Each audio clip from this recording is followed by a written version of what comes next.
Mesdames et messieurs, bonsoir et bienvenue à l'Estive, scène nationale de Foix et de l'Ariège pour cette soirée en partenariat avec la Maïf. Et nous avons la grande joie d'accueillir ensemble à nouveau Léonard Van Hetzel pour cette conférence que je laisserai Landry Martinez, représentant de la Maïf, vous présenter davantage. En tout cas, bienvenue à Léonard Van Hetzel que nous sommes ravis d'accueillir à nouveau à l'Estive. Cette conférence s'inscrit dans le prolongement de nombreuses actions menées par la Maïf sur le terrain pour toujours mieux savoir et mieux comprendre. Nous sommes militants d'une économie au service de l'homme qui s'appuie sur le respect, la responsabilité et la solidarité. Nous croyons en l'intelligence de chacun et en sa capacité à acquérir, tout au long de sa vie, de nouvelles connaissances. Et nous croyons que nous pouvons, à notre mesure, jouer notre rôle dans le partage des savoirs en mettant en présence à travers nos conférences des experts, chercheurs, conférenciers, psychologues, avec notre public qui constitue une audience de grande ampleur et de grande qualité. Celle qui vous est proposée ce soir s'inscrit dans le prolongement de nombreuses actions menées par la Mutuelle sur le terrain, de la compréhension et de l'intégration des enfants en difficulté dans la sphère familiale et celle de l'école. Agitation, impulsivité, inattention, transgression, les troubles du comportement paraissent se multiplier ces dernières années, conduisant à des demandes plus nombreuses de la part des enseignants, mais aussi des familles. Pour mieux comprendre cette problématique, présenter les réponses possibles des adultes, qu'ils soient parents, enseignants, éducateurs ou soignants, nous accueillons ce soir donc un éminent spécialiste de cette question. J'ai l'honneur d'accueillir Léonard Van Hetzel, psychologue spécialisé en neuropsychologie et en psychopathologie de l'enfant, directeur d'Octopus Formation. Et enfin, parce que votre opinion est importante pour nous, nous vous avons donné un document à compléter que nous recueillerons à la fin de la conférence. Donc, s'il vous plaît, si vous avez la possibilité de le remettre en fin de conférence lorsque vous sortez, ce sera le bienvenu. Donc, je vous remercie de votre attention et une excellente soirée en compagnie de Léonard Van Hetzel. Merci. Alors merci beaucoup à l'Estive déjà pour cet accueil toujours formidable. Il y a des équipes techniques remarquables ici et l'accueil est toujours très agréable. Et merci à la Maïf pour ce partenariat de longue durée qui permet ces rencontres du soir autour de thématiques qui sont variables. Ce soir, on va évoquer la question des enfants instables et opposants. On travaille aussi beaucoup sur la question de l'autisme, du handicap, et d'autres thématiques qui sont plus ou moins populaires selon les périodes en fonction des actualités. Alors, je complète la présentation très vite pour que vous sachiez d'où je vous parle, et puis ensuite on rentre un petit peu dans le vif du sujet. Il est prévu que je prenne la parole en environ 3/4 d'heure, 1 heure à peu près, après quoi il y a un temps de questions et réponses avec vous-même, les micros vont pouvoir circuler, et à l'issue, si j'ai bien compris, il y a un apéritif ou quelque chose, une petite collection qui est prévenue. Je sais que c'est uniquement pour ça que vous êtes là ce soir, donc on va essayer de faire vite. Alors, donc on vous l'a dit, moi je suis psychologue de métier, il y a certainement des psychologues parmi vous. Il existe plusieurs espèces de psychologues en fait, qui évoluent comme ça dans l'environnement autour de vous, sans que vous le sachiez forcément. Mais il y a une particularité en psychologie, c'est que bien souvent, quand on commence des études de psychologie, on a des professeurs, des enseignants qui nous expliquent qu'il va falloir qu'on choisisse son camp et son ADN, mais qu'on va pouvoir faire certaines choses et pas d'autres, qu'on est gentil ou qu'on est méchant d'ailleurs. Voilà. Et moi, j'ai toujours eu un esprit un petit peu rebelle, alors je suis allé piocher dans différents domaines de spécialité, et j'ai toujours été très spécialisé sur la question de l'enfance, qui est un domaine qui me passionne, qui m'a toujours passionné. Et plus particulièrement, j'ai évolué à l'hôpital Sainte-Anne à Paris, dans un service de psychopathologie où on avait des situations d'enfants tout de même assez cabossées. L'hôpital Sainte-Anne, quand on atterrit aux urgences de Sainte-Anne, c'est qu'il y a des vrais soucis. J'ai passé quelques années là-bas, des belles années, et ensuite je suis parti à quelques mètres de là, à l'hôpital de la Pitié-Salpêtrière, où j'ai travaillé encore pendant un bon moment dans un service de psychiatrie.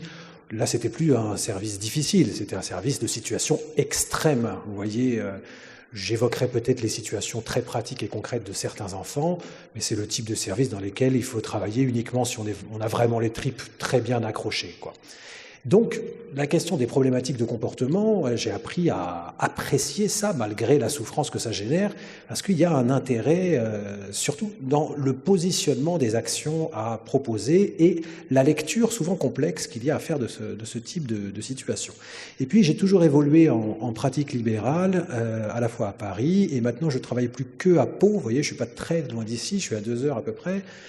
Et nécessairement, je reçois énormément d'enfants qui sortent des systèmes scolaires, des ITEP, des systèmes médico-sociaux qui ne peuvent plus rien pour eux, ou de la psychiatrie qui n'en veulent plus parce qu'ils n'arrivent plus à les gérer. Donc ils viennent me voir pour qu'on essaie de trouver des solutions. Ce qui est souvent très rock'n'roll. Vous allez comprendre, je ferai référence à de nombreuses situations pratiques, vous comprendrez certaines techniques que j'ai développées, que j'ai élaborées, qui sont en fait tout à fait logiques à partir de la compréhension un petit peu scientifique des choses et qui permettent parfois d'avoir des améliorations assez spectaculaires sur des temps assez brefs. Voilà, ça c'est pour compléter. Après, j'ai d'autres domaines de spécialité et d'intérêt, mais ce n'est pas forcément le sujet ce soir. 2 temps pour cette conférence. C'est très schématique et c'est relativement simple, vous allez voir. Premier temps, qu'est-ce qu'on peut en dire de ces histoires actuelles d'enfants instables, opposants, de troubles du comportement et bien entendu, en filigrane, le spectre de la notion de TDAH qui aujourd'hui explose dans la popularité qu'elle connaît, tant dans les médias grand public que sur les réseaux sociaux, etc., etc. On est dans l'année du TDAH, donc ça va encore considérablement évoluer, et bien entendu, un enfant qui bouge, tape, crie, hurle, coupe la parole, est impulsif, n'arrive pas à gérer son émotion, etc., aujourd'hui, très vite, les profs, les parents vont nous solliciter, nous, les neuropsys, les soi-disant experts de la question, en nous disant « mais finalement, est-ce qu'il n'aurait pas un trouble de l'attention avec hyperactivité ?» Question ô combien légitime quand on est parent et qu'on cherche des solutions, d'autant qu'il y a certaines solutions qui peuvent parfois paraître faciles une fois qu'on arrive au bout du raisonnement. Je pense notamment aux questions médicamenteuses, sur lesquelles nous reviendrons bien sûr en détail ce soir. Donc ça, c'est le premier point. Deuxième point, une fois qu'on a à peu près compris les mécanismes qui sous-tendent le premier point, c'est concrètement, stratégiquement, qu'est-ce qui existe pour les enfants concernés ? Est-ce qu'il y a une hiérarchie des aides ? Est-ce qu'il y a des priorités, etc. On fera un petit tour de pas mal de solutions concrètes, pratiques, qui marchent, seules ou combinées. Voilà. Ça me prendra une petite heure.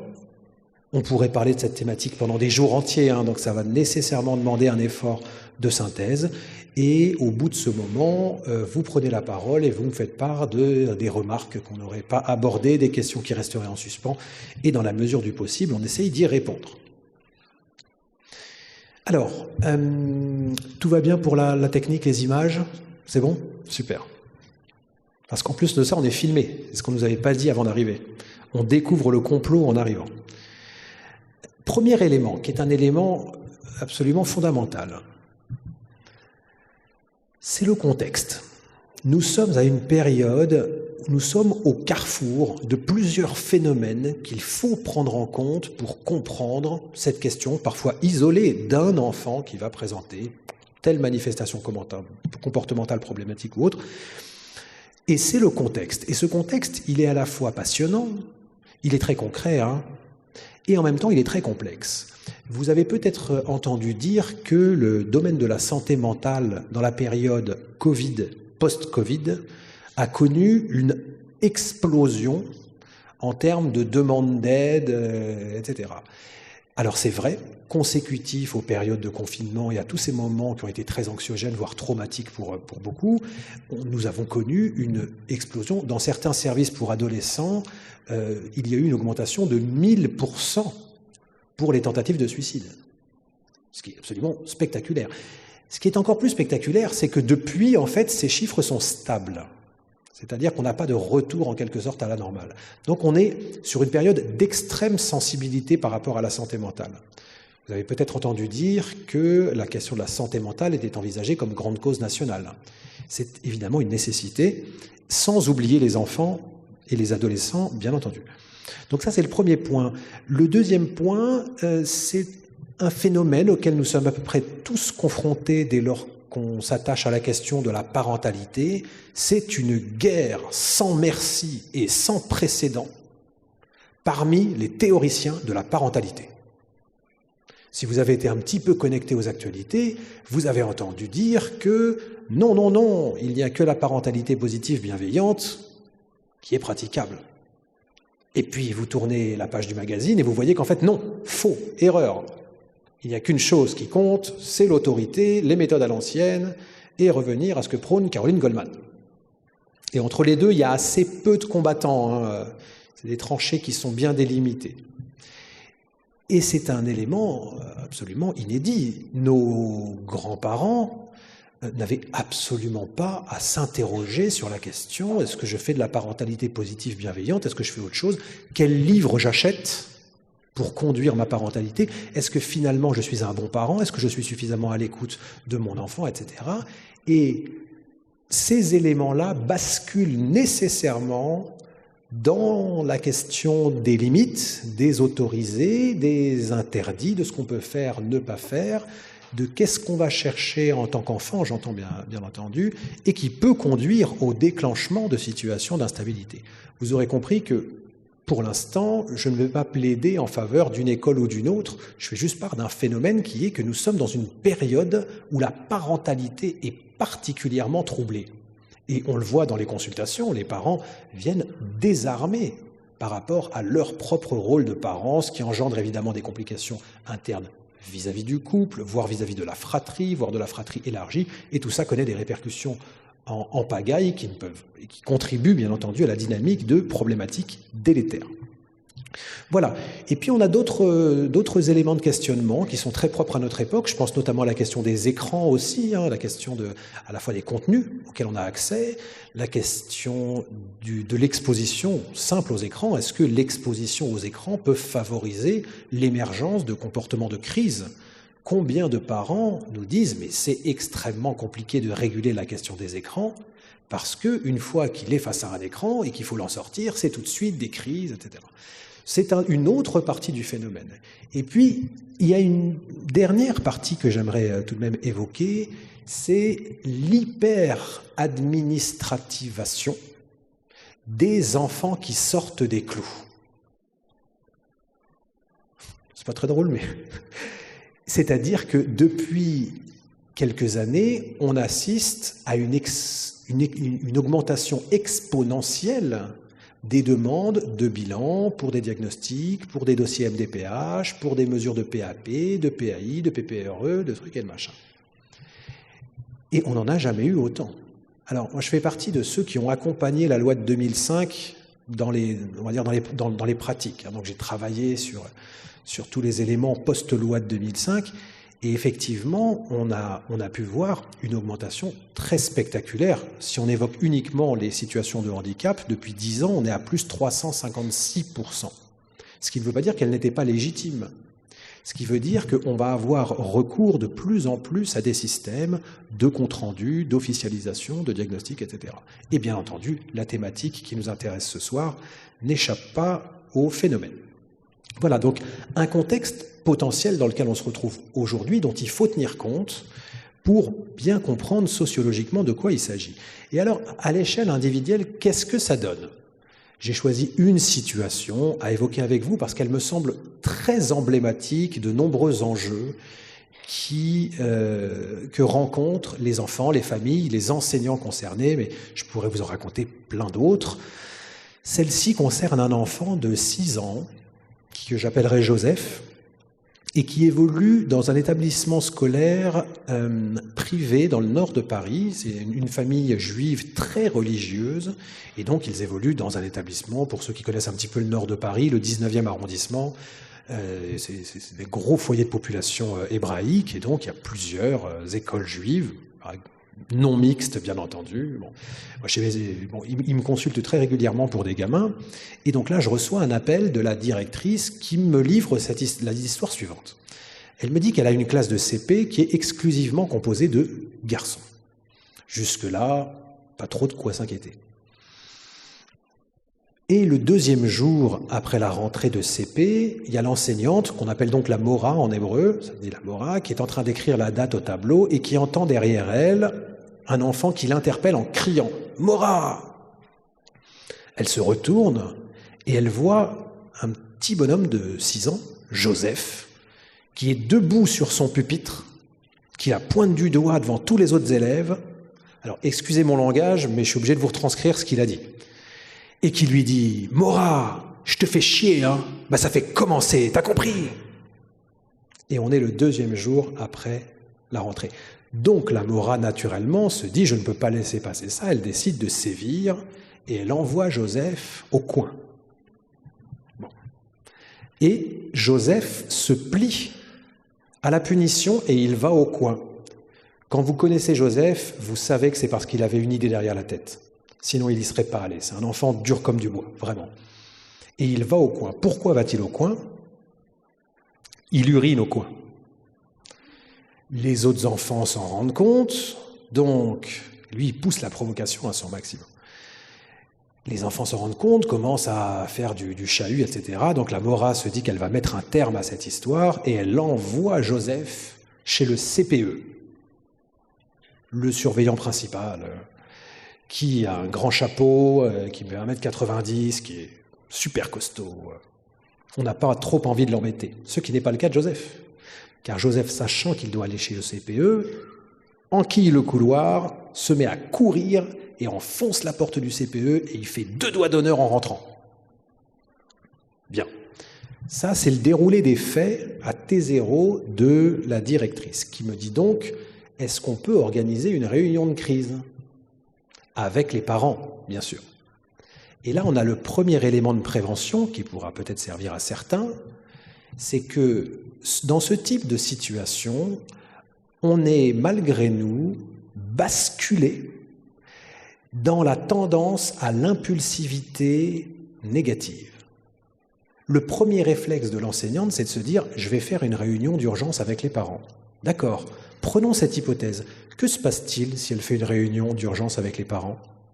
Ils vont venir, les parents vont se retrouver comme ça, bien tendus, et puis il y aura l'enseignante traumatisée, le CPE chauffé à blanc, ils vont sauter sur les parents qui vont passer un sale moment, ça va être du reproche, il a fait ci, il a fait ça, et ils vont vider leur sac et ils risquent de passer leur nerf. Productivité de la séance, nulle. Alors même que là, à T0, on peut installer une stratégie humaine à partir du moment où on se met à plusieurs, qu'on se calme et qu'on réfléchit. Et donc c'est ce à quoi je les invite. Donc je leur propose de venir rapidement dans les 24 ou 48 heures. Donc j'arrive dans la petite école aux Aratora, là, à Botzaris. Et effectivement, je trouve un personnel éducatif dans un état catastrophique. Les deux veulent me parler en même temps, et donc le CPE essaie de me parler et me dit « Mais vous savez, cet enfant, il m'a ôté ma virilité. » Je vous dis 1,90 m, en plus c'est des religieux, donc 6 ou 7 enfants, une barbe comme ça, ta virilité. D'accord. Bon. En fait, il a besoin de faire un petit bout de thérapie. Hein. Et de l'autre côté, il y a l'enseignante qui m'interpelle aussi en même temps, et qui me dit « Non, mais écoutez-moi, moi. Parce que, Joseph, donnez-lui les médicaments. » Alors je lui dis « Mais attendez, parce que bon, il existe des médicaments pour réguler certains processus cognitifs, effectivement. Chez certains enfants, c'est pertinent, chez d'autres, ça ne l'est pas.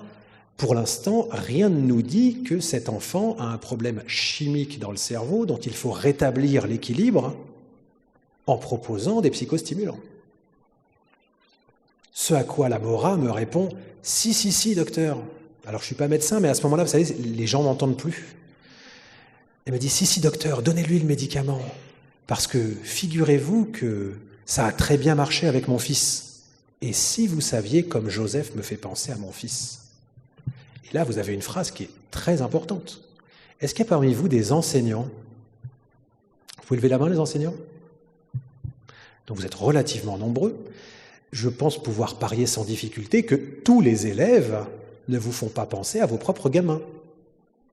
Alors, comment se fait-il que cet enfant, précisément, active quelque chose chez cette enseignante qui lui fait penser à son propre gamin et qui va même donner à Joseph un côté extrêmement attachant. C'est quand même un enfant qui a l'air très dur, il urine au fond de la classe, il fait des doigts d'honneur, etc. Et pourtant, tout le monde s'accorde à dire que Joseph est ce qu'on appelle un enfant attachant. Vous voyez ? Pourquoi j'évoque cette question avec vous ? Alors, si tout à l'heure vous voulez que je vous raconte la fin de l'histoire de Joseph, je vous la raconterai. Elle n'est pas très réjouissante, mais je vous la raconterai quand même.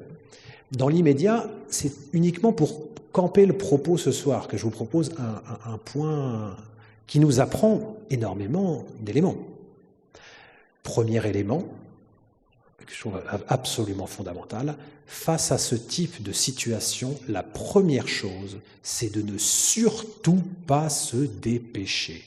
Quelle que soit la crudité de l'événement, quelle que soit la violence des faits, etc., je pense que la première chose, premier élément, qu'on soit parent, qu'on soit professionnel de santé ou de l'éducation, c'est de se méfier de soi-même, parce que ce type de situation, passez-moi l'expression, nous fait péter des plombs. Et d'expérience, c'est vraiment le premier lieu de prévention. Et là, c'est bien entendu ce à quoi on était sur le point d'être confronté si on ne calmait pas un petit peu le jeu. Deuxième point tout à fait essentiel, c'est les répercussions en système de ce type de trouble. Vous imaginez bien qu'un enfant comme Joseph, il va y avoir des conséquences sur le fonctionnement du groupe classe, il y aura des conséquences sur l'état émotionnel de l'enseignante face à son groupe, il y en a évidemment par rapport au CPE, et très rapidement, Joseph devient un mini-phénomène à l'intérieur de la micro-société que constitue l'établissement scolaire. Très vite, tout le monde connaît Joseph, parce qu'une semaine plus tard, il va pousser un enfant handicapé dans l'escalier, parce qu'il considérait qu'il n'allait pas assez vite. La semaine d'après, il va planter son compas dans l'épaule d'un autre enfant. Il va répondre fréquemment quand il est mal luné. S'il arrive un jour avec sa tête du mauvais jour, on sait que la journée va être épouvantable, etc. Donc il se bagarre, bien entendu. Donc très vite, en plus dans un milieu aussi petit que celui de la communauté juive de Paris, vous imaginez bien que ça parle beaucoup. Tout le monde très vite connaît Joseph. Donc il va y avoir non seulement des conséquences en système, mais des conséquences qui vont en plus rétroagir à la fois sur l'enfant et sur la famille. Ça, c'est l'autre point d'enseignement qui me semble intéressant pour bien situer cette question des troubles du comportement. Et c'est relativement récurrent. Regardez, je vous raconte une toute petite histoire récente qui illustre très bien ce phénomène-là et qui se passe dans un petit village du Béarn, vous voyez, un endroit a priori sans histoire. Et il y a un enfant qui s'appelle Victor, qui a 5 ans, qui est scolarisé dans la petite école du village, avec une institut super, très professionnelle, bien dans ses baskets, bien dans sa peau, équilibré, tout va bien de ce point de vue-là. Et Victor, un beau jour, il avait déjà des vrais problèmes relationnels avec les autres enfants, mais il y a un événement qui pousse à l'équipe éducative, qui est que Joseph était en train de faire une tour avec des caplas. Vous savez, c'est les petits bouts de bois, tout le monde connaît les caplas. Et donc il fait sa petite tour de caplas, et derrière lui, il y a Valentin qui passe, qui le bouscule un petit peu, et la tour de caplas s'effondre. Et là, en un instant, Victor chope Valentin, le mord au plexus et lui arrache un bout de viande. Et il y a un trou, quoi. Vous voyez, l'enfant part aux urgences. Bon. La semaine suivante, ça c'est l'événement 1 qui déjà inquiète et qui provoque la prévision d'une équipe éducative. Et puis la semaine suivante, ce qui vient la précipiter, c'est qu'à l'école, à la cantine, il y avait des frites. Jusqu'ici, tout va bien. Donc, Victor avait ses frites dans son assiette, et puis il y avait une petite fille à côté de lui qui a la mauvaise idée de lui piquer une frite. À nouveau, en une seconde, fourchette, et il plante sa fourchette dans sa voisine, dans la joue de la voisine, vous voyez. Donc la gamine, elle rentre chez elle le soir, elle a des trous, quoi. Vous imaginez les conséquences en cascade, etc., etc. Et donc, quand on se rend à l'équipe éducative et qu'il nous explique tout ça, les 2 parents de Victor sont dans un état absolument catastrophé, mais l'enseignante nous promet, vous inquiétez pas, j'ai l'habitude, je suis bien accroché, on ira jusqu'au bout, vous êtes suivi en psychologie, vous mettez en place les démarches pour faire un éventuel diagnostic, etc. Vous pouvez compter sur mon calme et ma sérénité. Bien. 1 mois plus tard, j'apprends que l'enseignante, chaque jour, convoque la mère à la porte du grillage pour lui expliquer devant tous les autres parents ce que Joseph a fait de mal durant la journée. Si bien que, à nouveau, répercussion en système, la mère, évidemment, elle dort beaucoup moins bien la nuit. Quand elle vient chercher Victor à l'école, elle essaye de rester à distance, elle s'accorde avec d'autres parents pour faire relais, etc. On apprend par la suite que l'instit aurait donné une fessée à Victor à l'occasion d'une sortie. Et ce dont on se rend compte, en fait, c'est que c'est la santé mentale de cette enseignante qui commence à être attaquée, au moins sa santé sur le plan nerveux. Et effectivement, 2 mois plus tard, elle est en arrêt pour burn-out.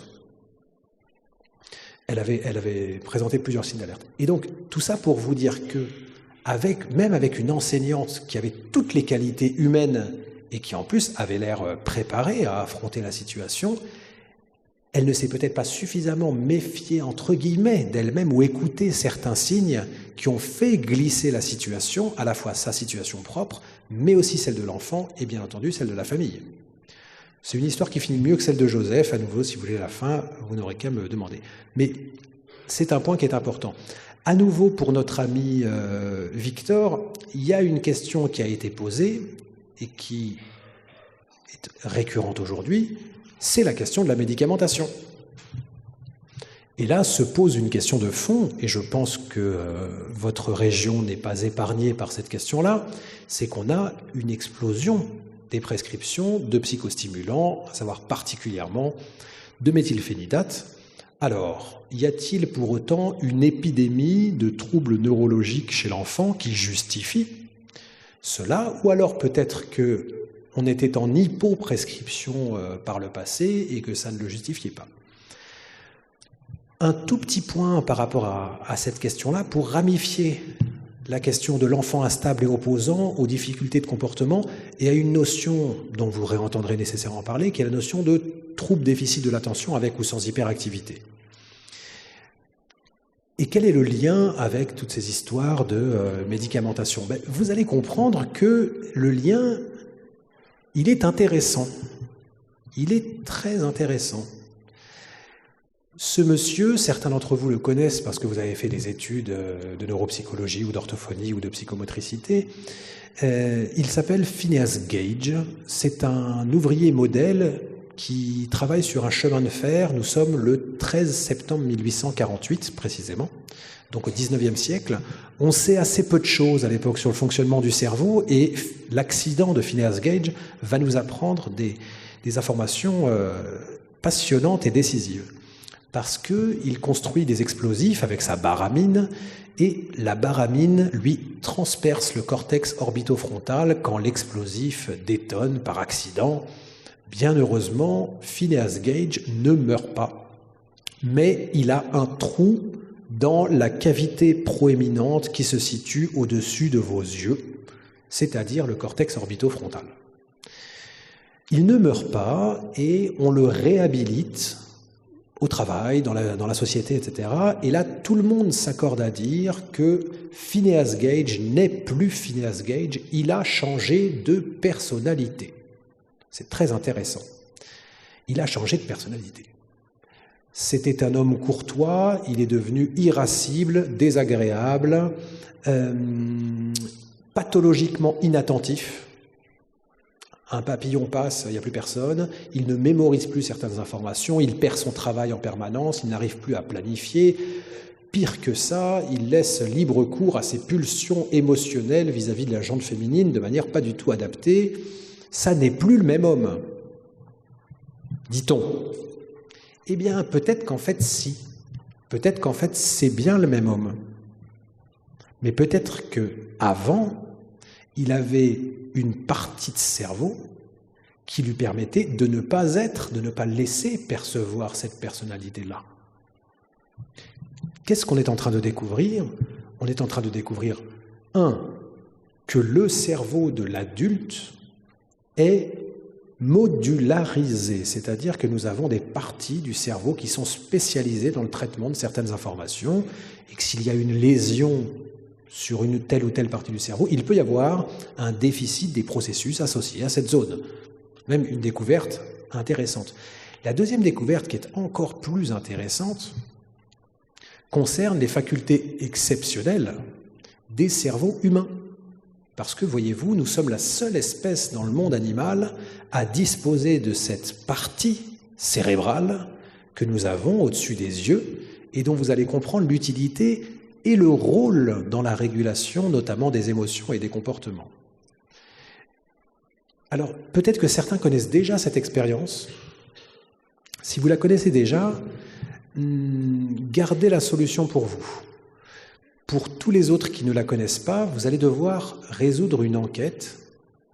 Il y a eu, alors c'est un peu un cluedo, mais il y a eu un meurtre et il faut trouver qui est le meurtrier. La mauvaise nouvelle pour vous, c'est qu'ils parlent tous anglais. J'en dis pas plus sur votre niveau d'anglais. Hop.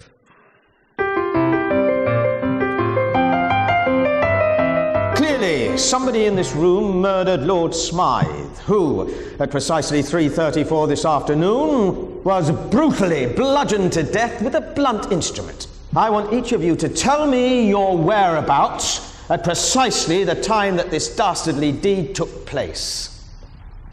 I was polishing the brass in the master bedroom. I was buttering his lordship's scones below stairs, sir. Why, I was planting my petunias in the potting shed. Constable, arrest Lady Smythe. But how did you know? Madam, as any horticulturist will tell you, one does not plant petunias until May is out. Take her away. Sorry, madam. It's just a matter of observation. The real question is, how observant were you? Ok, donc la vraie question, c'est qu'est-ce que vous observiez? Peut-être certains d'entre vous ont-ils perçu, entre le début et la fin de la séquence, des changements dans le décor, dans les costumes, dans les personnages. Peut-être certains ont perçu un changement, 2, 3 changements. Il y a eu en fait 21 changements qui ont été réalisés entre le début et la fin de la scène. Pour aller plus vite, ils ont tout changé. Mais ils l'ont fait sous vos yeux. Regardez quand on contrefilme la séquence.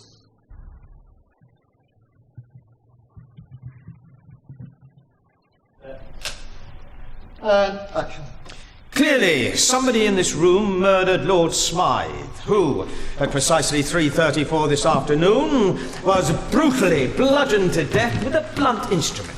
I want each of you to tell me your whereabouts at precisely the time that this dastardly deed took place.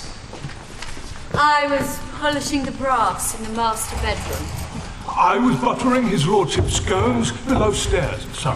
Why, I was planting my petunias in the potting shed. Constable, arrest Lady Smythe. Bien. Alors, 2 possibilités. Ou alors vous avez tous chopé un trouble de l'attention sévère en rentrant dans cette salle. Ou alors, on va réussir à expliquer de manière logique comment vous êtes passé à côté de tout ça. Que s'est-il passé ? Il s'est passé que je vous ai un petit peu truqué quand même. Parce que je vous ai dit, attention, c'est de l'anglais. Sous-entendu, il faut être attentif à ce qui va être dit. Et à partir de là, que s'est-il passé ? Vous avez mis vos cerveaux au service d'une action extraordinairement complexe. Vous avez ordonné à votre cerveau de faire focus sur ce qui vous intéressait et de ne pas tenir compte des autres informations. Nous sommes les seuls à pouvoir faire ça, de manière volontaire, à partir de notre appareil conscient. Et plus précisément, c'est votre cortex orbitofrontal qui a travaillé là. Donc, vous comprenez, pour tous les enseignants, par exemple, qui sont ici, en fait, quand on vous parle de cortex orbitofrontal, on vous parle de votre meilleur ami professionnel. Parce que c'est lui qui va permettre la disponibilité ou au contraire l'épuisement cognitif des enfants. Donc, qu'avez-vous fait? Eh bien, vous avez exercé un contrôle sur ce sur quoi vous vouliez porter votre attention en évacuant le reste. Dans notre jargon, ça s'appelle le processus d'inhibition. Et il existe différents types d'inhibition, mais c'était bien là le problème de Phineas Gage, si vous voulez. Ah, vous avez vu tous ces symptômes qu'il avait? Au départ, quand on vous dit que quelqu'un ne mémorise plus des informations et qu'à côté de ça, il saute sur les femmes dans la rue, vous ne voyez pas forcément le lien. Mais quand on connaît la dimension centrale du processus d'inhibition, on se retrouve avec des éléments tout à fait communs. Car si on ne mémorise plus, c'est peut-être parce que l'attention ne permet pas ou bien de fixer à l'encodage, ou alors de récupérer quelque chose, et bien entendu la régulation des émotions passe par les mêmes processus, qui sont des processus de contrôle.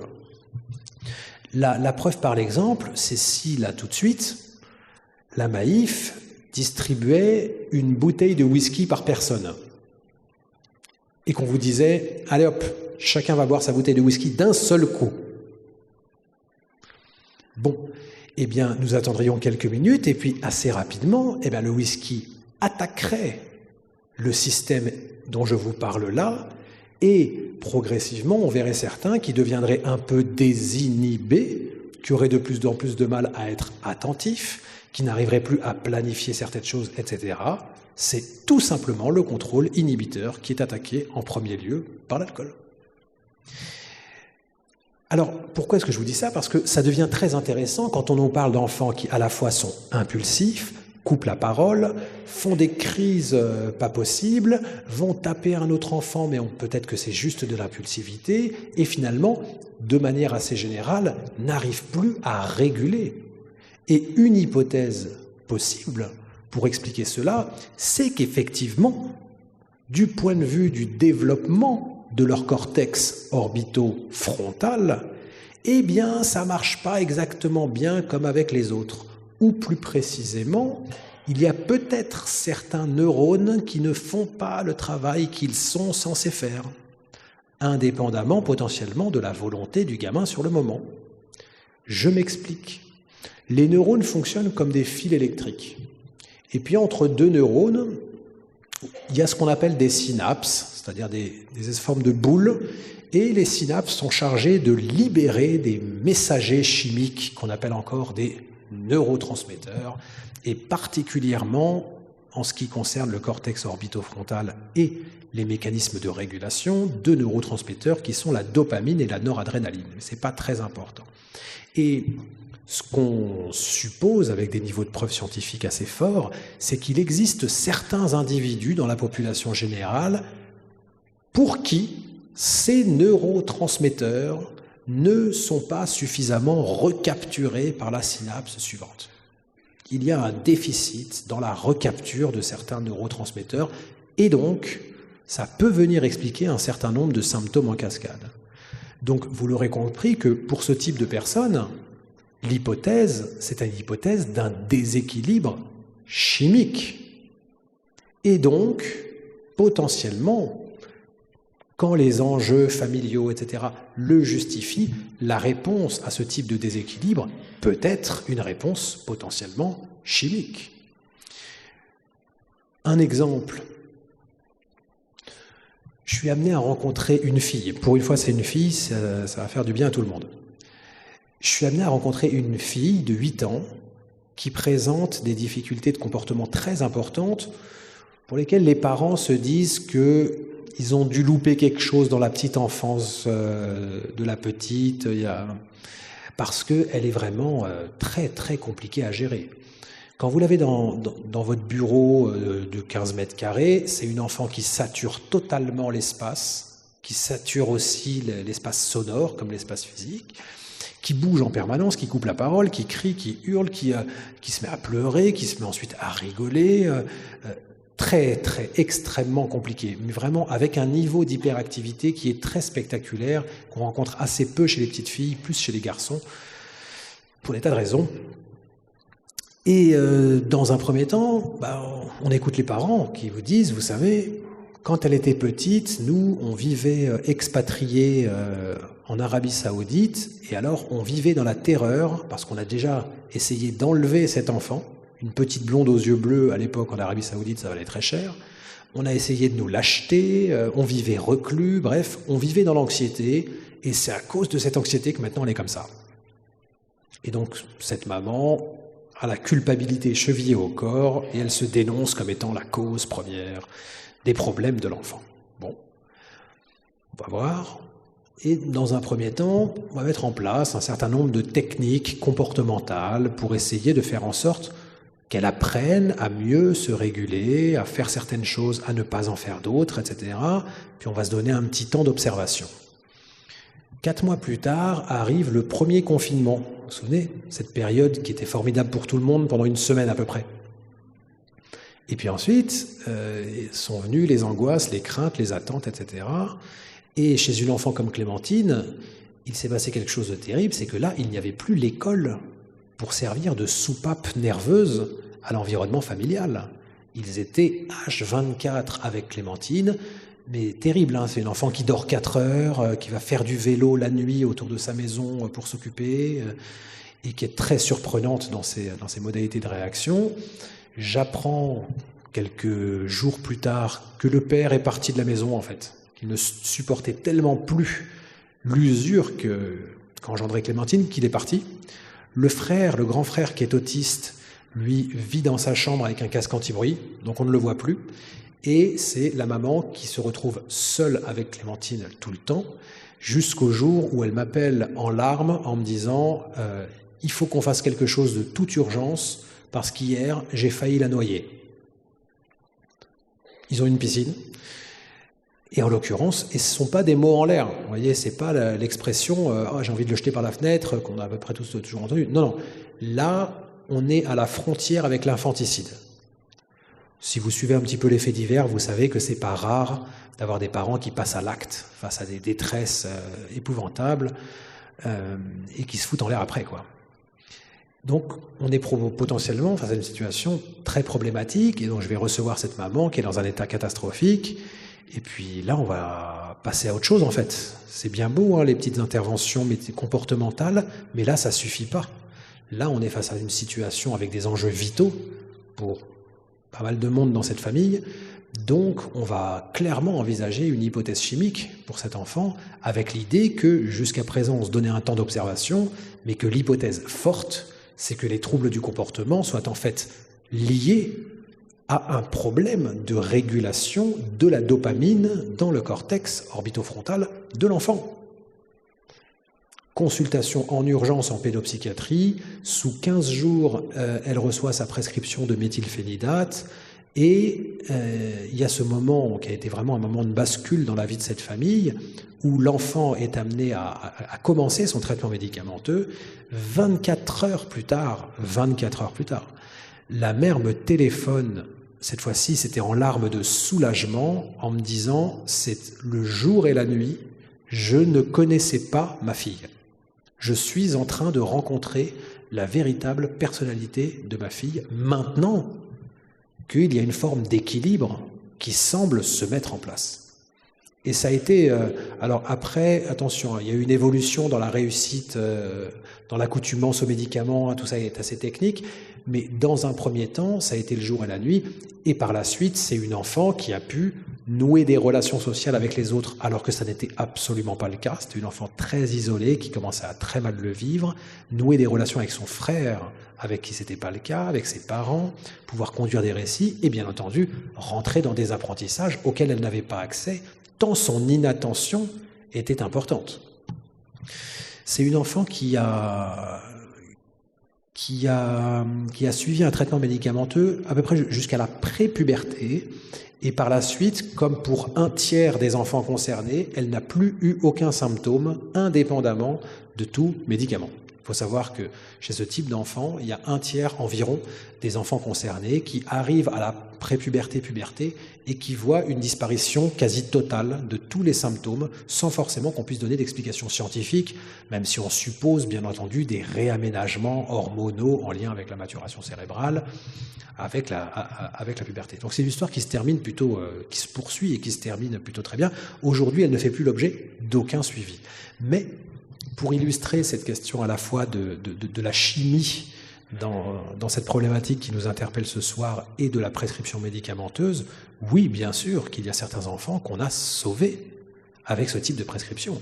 Il y en a d'autres avec qui ça n'a pas du tout marché, ou il y en a d'autres qui ont fait l'objet de prescriptions abusives, ça existe aussi, mais en résumé, je pense qu'il faut se méfier d'un réflexe bien naturel, qui est de dire « Ah, le médicament surtout pas, jamais », ou au contraire, le médicament, oui, tout le temps, il n'y a que ça qui marche. C'est qu'entre les deux, il y a l'espace de la nuance, il y a l'espace du possible, il y a l'espace du nécessaire, et on va réfléchir à ce type de situation de manière, je pense, la plus vigilante possible. Alors, un mot, une petite respiration pratique par rapport à cette question des mécanismes d'inhibition dont je vous parle depuis tout à l'heure, qui sont en fait centraux dans la régulation à la fois des émotions, des comportements, mais aussi de l'attention, de l'impulsivité, etc. Donc, le processus central, c'est l'inhibition. C'est donc un processus qui est essentiel pour chacun de nous tout le temps. En fait, c'est ce qui permet à l'être humain d'avoir les comportements conscients, volontaires, complexes, tels qu'on les a.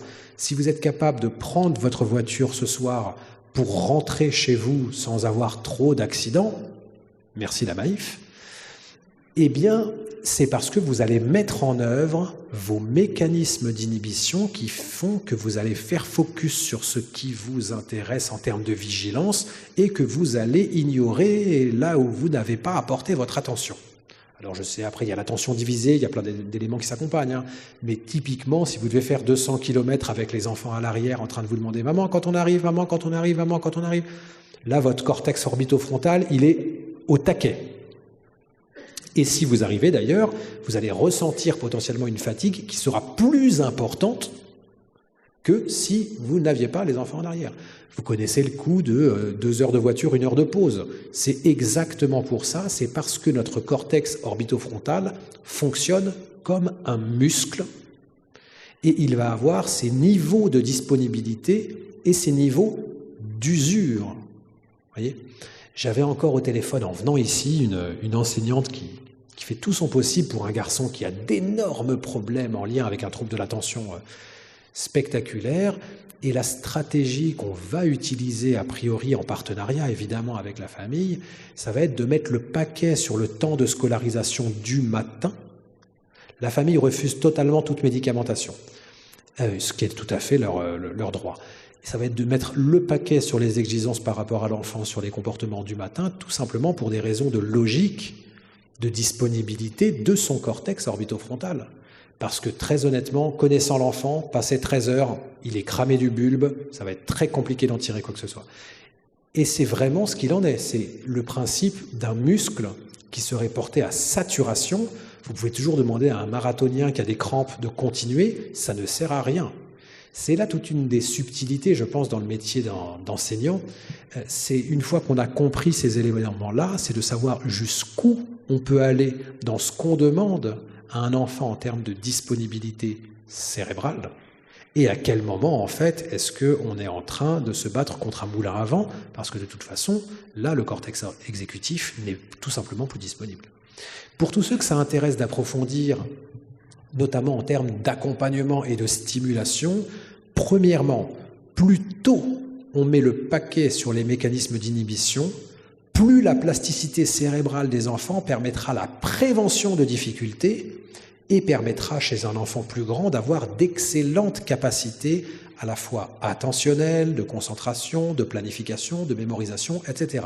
C'est un processus qui est tellement central parmi l'ensemble des processus cognitifs que ça vient par capillarité favoriser d'autres processus connexes.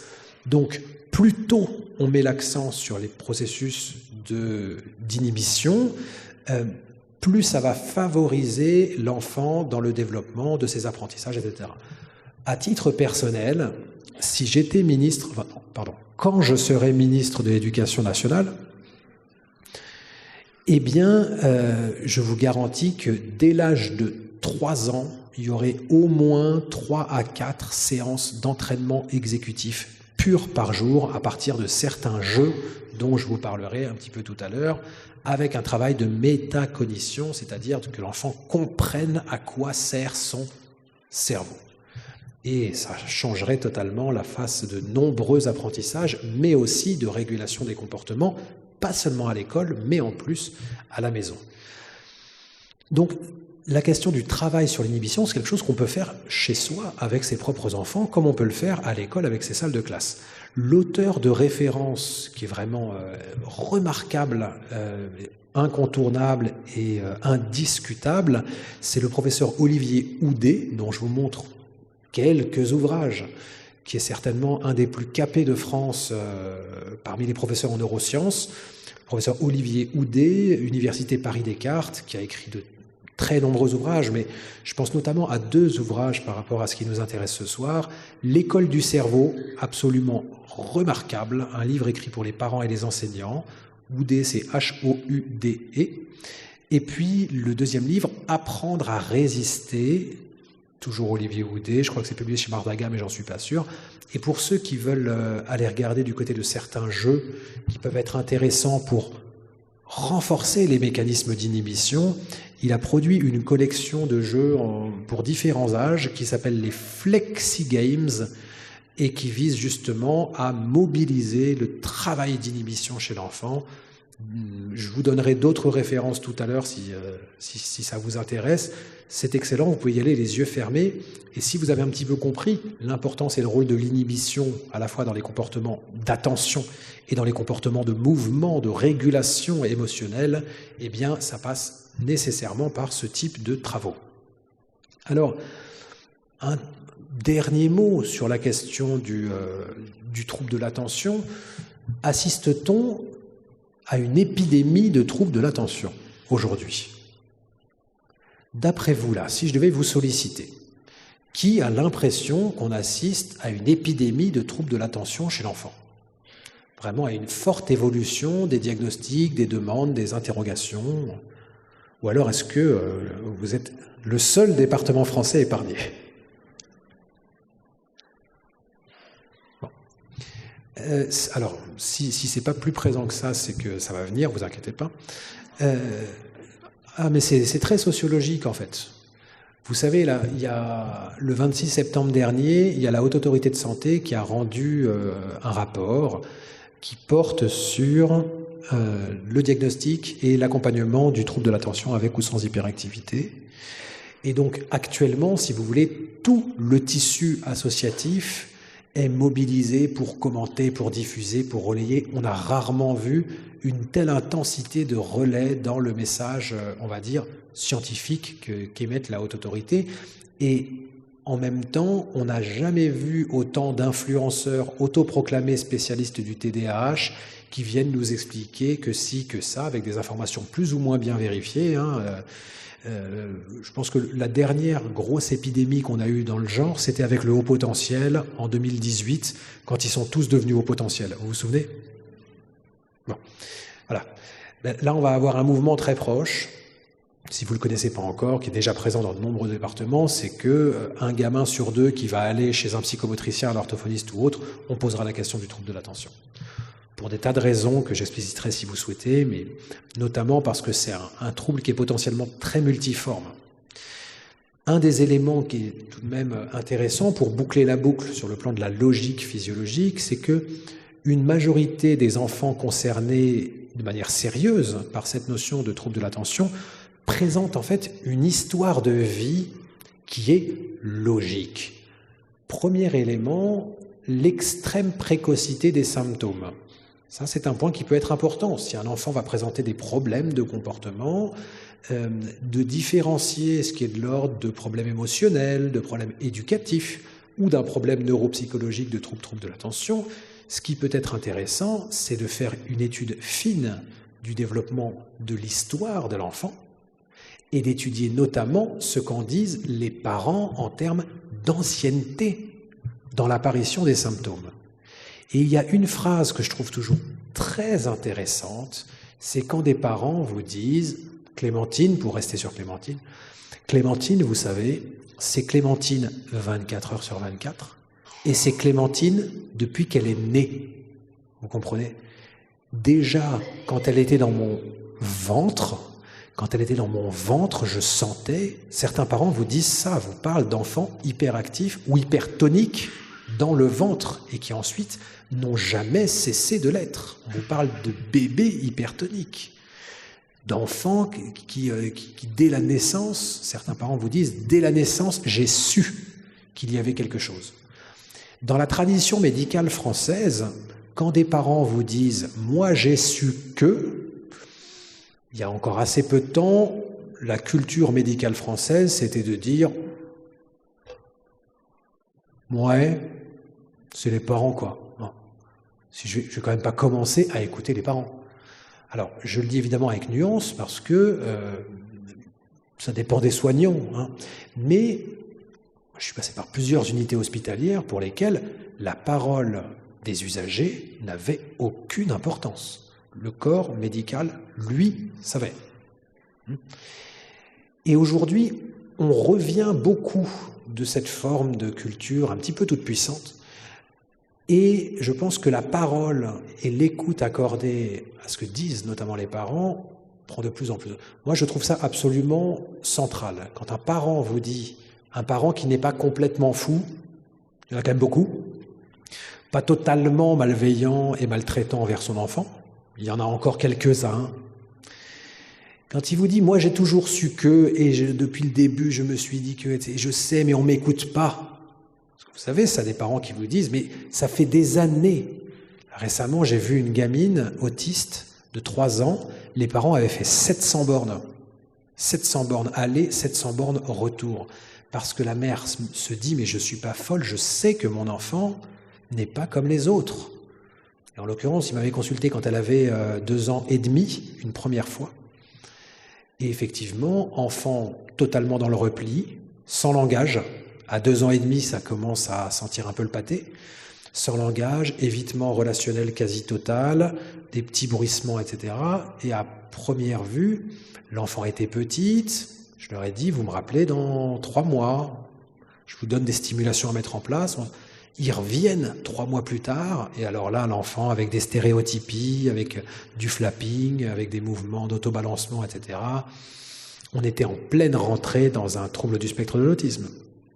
Ça faisait 1 an et demi que la famille consultait et qu'on leur disait « arrêtez d'embêter votre fille, laissez-la grandir ». Ou encore « madame, le problème c'est vous ». Alors, je ne dis pas qu'il n'y a pas de problème chez les madames, mais dans cette situation-là précise, il n'y avait pas de problème mental chez cette maman. Elle s'inquiétait de manière totalement légitime.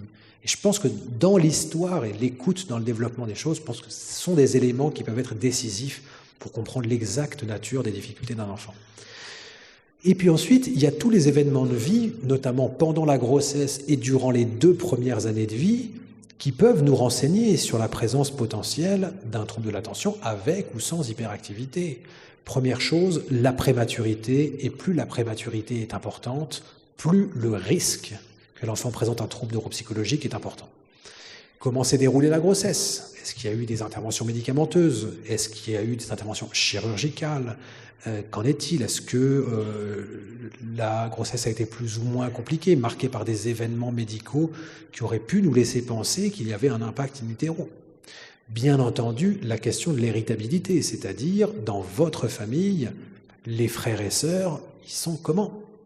Le papa, la maman, ça se passe comment pour eux ? Ça s'est passé comment pour eux quand ils étaient petites ?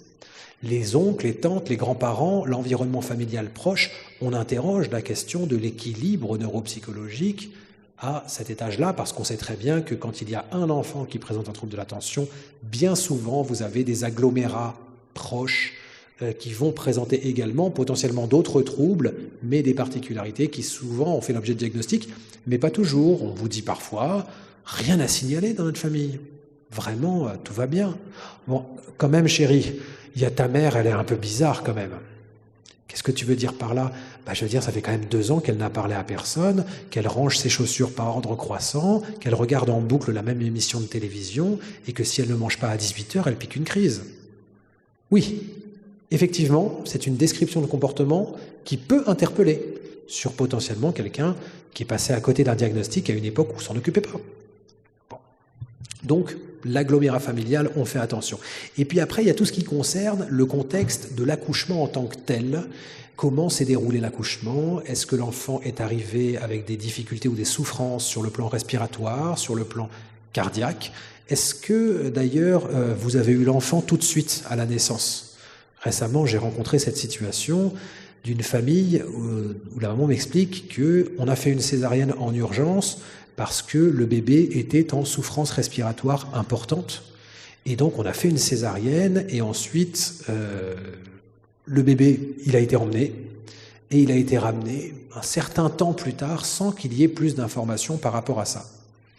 Et sans qu'il y ait mention de ça. Et on se retrouve avec un enfant qui est un lapin Duracell, qui ne s'explique pas pour des raisons psychoéducatives, émotionnelles, etc.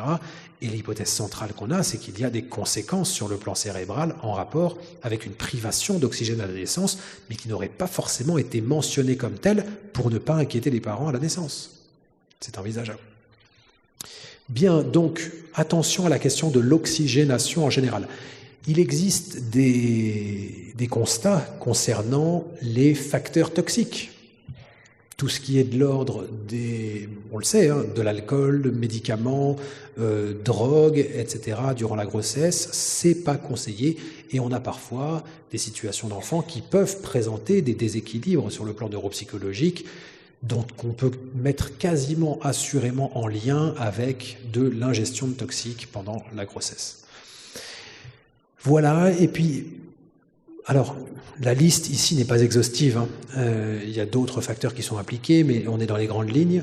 Tout ce qui est de l'ordre des traumatismes, chute, choc, bébé secoué, lésions focalisées, épilepsie, peuvent être hypothétiquement en lien avec le développement de troubles neuropsychologiques. Là, récemment, j'ai reçu un enfant qui, a priori, a développé un trouble suite à des lésions très importantes du côté du cortex orbitofrontal, avec des traumatismes importants, chez un enfant qui chutait énormément, un enfant autiste, sans mettre les mains quand il chutait, en fait, quand il était petit. Donc il tombait à répétition, il allait à l'hôpital régulièrement, et il est tout à fait possible qu'il y ait des conséquences. Bien, j'en ai fini avec mon premier point, je ne suis pas du tout en avance, mais je vais accélérer. Concrètement, qu'est-ce qu'on fait? Je vous ai déjà donné quelques pistes. Ça, c'est tout en haut des recommandations de bonne pratique de la Haute Autorité de Santé. Premièrement, on mise sur les acteurs de proximité que sont notamment les parents et surtout, on protège au maximum la santé mentale des parents face à ce type de troubles. Alors, on dit des parents, moi je pourrais presque ajouter des enseignants qui sont au contact de ce type de problématique des heures par jour, et je pense qu'il y a un travail également de prévention à réaliser auprès des profs concernant leur propre santé mentale. La logique, elle est très simple.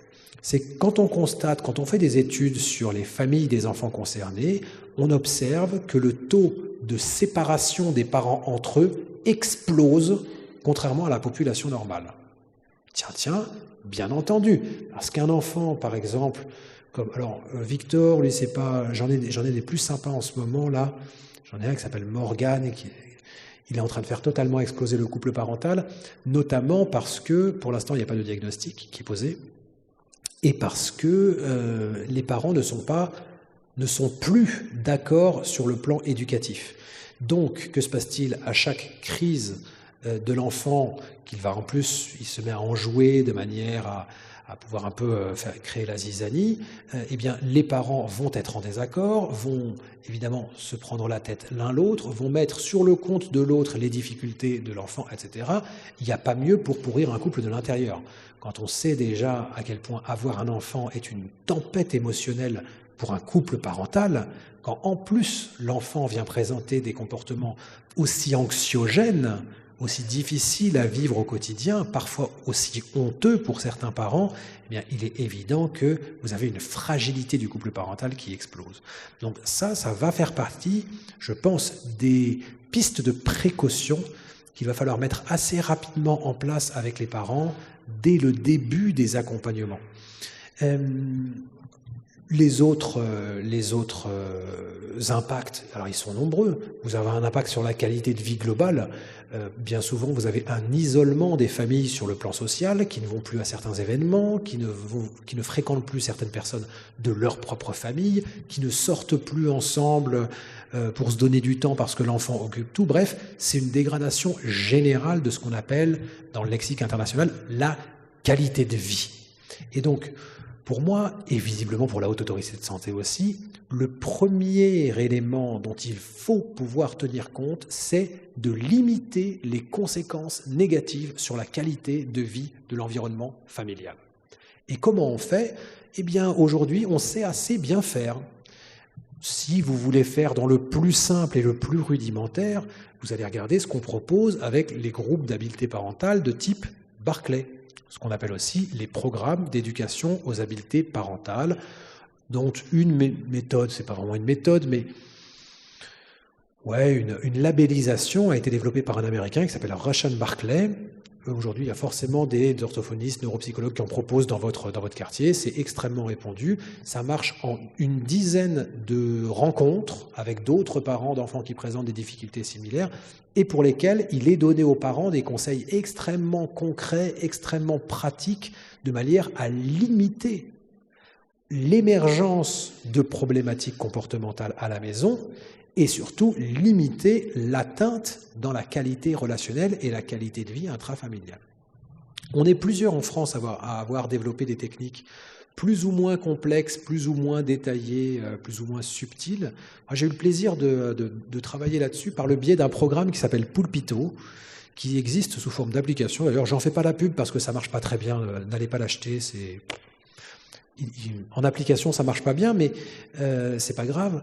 Il existe aussi sous forme papier. Pulpito, c'est 30 principes psychoéducatifs extrêmement pratiques et concrets à mettre en place au quotidien à la maison, donc en rendant les parents acteurs de leur propre évolution et de l'évolution de leur enfant. Vous voyez, ça ne se passe plus dans le cabinet du neuropsy, ça vient se passer à la maison au quotidien de manière vraiment soutenue.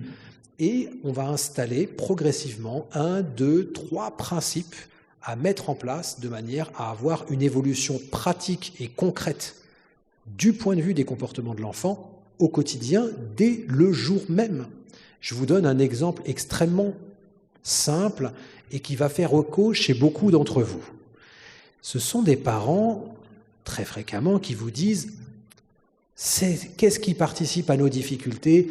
C'est compliqué, on a besoin de lui répéter 10 fois les choses. » Et à la fin, on s'énerve, et ça se passe mal, et ça met une mauvaise ambiance, et lui, il s'oppose, et puis on passe une mauvaise soirée. Je peux facilement parier que si certains d'entre vous ont des enfants, vous avez déjà connu ça. Alors, c'est toujours pareil, dans ce type de contexte, je demande aux parents, donnez-moi un exemple précis. Qu'est-ce que vous avez à répéter 10 fois et qui vous met en rogne? Par exemple, le fait d'aller à la douche. Je suis obligé de lui répéter 10 fois d'aller dans la douche, il n'y va pas, à la fin je m'énerve, et puis ça se passe mal, et puis ça fait de la tension, et puis... Bien. Est-ce que ça fait écho chez certains d'entre vous? Alors, première question qui est très simple, avec une réponse qui est à peu près toujours la même. La question est très simple, c'est « Vous êtes où quand vous lui demandez d'aller à la douche ?» Et l'enfant, il est où quand vous lui demandez d'aller à la douche? Et très régulièrement, les parents nous répondent « Ah, alors moi, la plupart du temps, je suis dans la cuisine, dans le salon, en train de faire un truc, en train de préparer le dîner. L'enfant, il est dans sa chambre. » Ah, d'accord. On a donc un parent qui, à juste titre, donne une consigne à son enfant, mais l'émission n'est pas la réception. Et donc l'enfant récepteur, il est dans son jeu, dans sa bulle, complètement accaparé à ce qu'il fait. Il inhibe tout le reste d'ailleurs, et il perçoit vaguement un bruit familier, dont il sait que la fréquence va revenir plusieurs fois. Donc, il n'a aucune raison de faire lui-même, de manière autonome, l'effort d'inhiber son jeu, alors même qu'il est en train d'inhiber tout ce qui l'empêche de faire son jeu. Comprenez ? Et effectivement, au bout de 10 fois, le parent s'étant exténué avec une méthode qui n'allait pas marcher, pète un câble, rentre dans la chambre de l'enfant comme une furie, l'enfant ne comprend pas forcément pourquoi d'ailleurs, et là, ça se passe mal, parce que « Ah, mais pourquoi tu me cries dessus? Mais ça fait 10 fois que je te l'ai dit !» Et forcément, ça se passe mal. Situation combien banale. On n'est pas obligé d'avoir un enfant, d'ailleurs, qui a des problèmes sur le plan neuropsychologique ou quoi, pour que ça arrive. Bien. Donc, on va mettre en place un comportement extrêmement simple à partir d'aujourd'hui. On va bien se mettre d'accord avec parents, enfants. À partir d'aujourd'hui, on va appliquer, 2, 3 des principes psychoéducatifs qu'on va grouper pour faire une formule choc. Lorsqu'il s'agit de lui demander d'aller à la douche, vous prenez le temps pour en gagner. Je m'explique. Vous vous déplacez dans le champ perceptif de l'enfant, vous captez son attention visuelle et si vraiment besoin, vous captez son attention en posant sa main, sur son épaule ou autre, de manière à optimiser le fonctionnement attentionnel.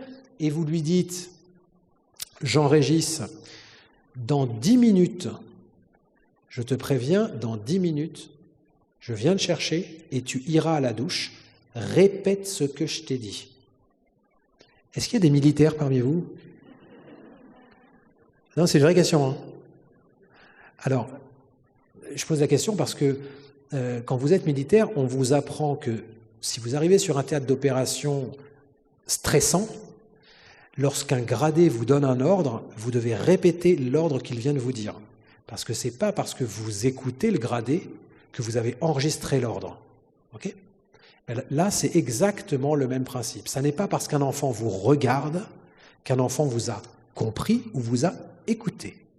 Or, le fait de reformuler, l'enfant qui va vous dire « dans 10 minutes, tu viens me chercher et je vais à la douche », c'est déjà un enfant qui a un pied mentalement dans la douche, qui est déjà donc… Parce que la complexité, c'est de sortir du jeu.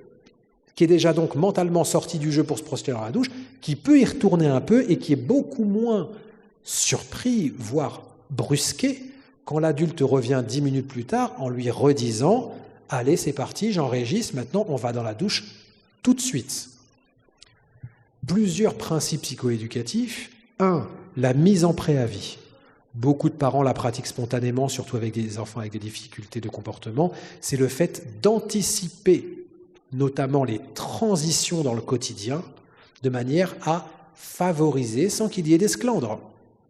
Parce que vous savez, quand on étudie les problèmes quotidiens de comportement des enfants, c'est toujours les mêmes trucs qui reviennent. Hein. Aller se brosser les dents, transition. Aller à la douche, transition. S'habiller, transition. Mettre ses chaussures, transition. Partir à l'école, transition. Arrêter les écrans, transition. Venir dîner, transition. Tout ça, c'est de la transition, en fait. C'est le passage d'un état à l'autre qui est compliqué. Aller se coucher, transition. Se réveiller, transition. Sortir de l'école, bien entendu, transition. C'est à 95%, les moments déclencheurs de problématiques comportementales sont en fait liés à des changements d'état. Et donc, en faisant un aménagement, notamment par la mise en préavis du changement d'état, eh bien, on vient anticiper et prévenir le risque d'explosion à tel ou tel moment. Donc, il y a premièrement, dans l'exemple de la douche, la mise en transition, ensuite la manière de donner la consigne, et notamment établir systématiquement un contact visuel et ou physique avec l'enfant. Troisième principe, faire répéter la consigne. Et ça, on le met en place dès aujourd'hui. Allez, pour mettre vraiment le paquet, on va en plus mettre en place ce qu'on appelle une intervention SMART auprès de l'enfant, c'est-à-dire un système motivationnel massif, de manière à ce qu'il adhère à cette nouvelle mission d'aller à la douche tout de suite à ces conditions-là. Et là, on a des taux de réussite qui sont de l'ordre de 95-99% si on se met bien d'accord avec tout le monde.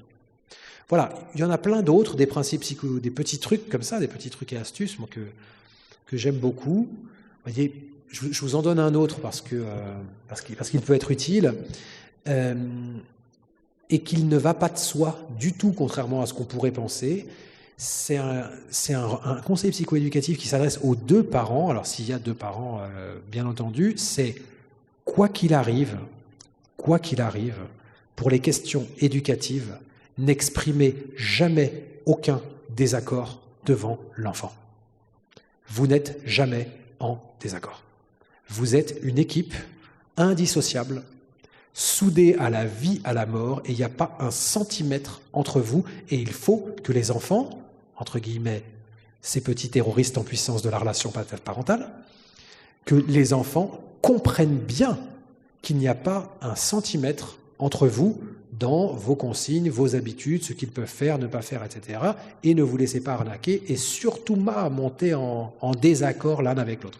Ce qui est souvent très difficile quand on parle d'enfants qui vont présenter des problèmes de régulation, des problèmes de comportement, etc.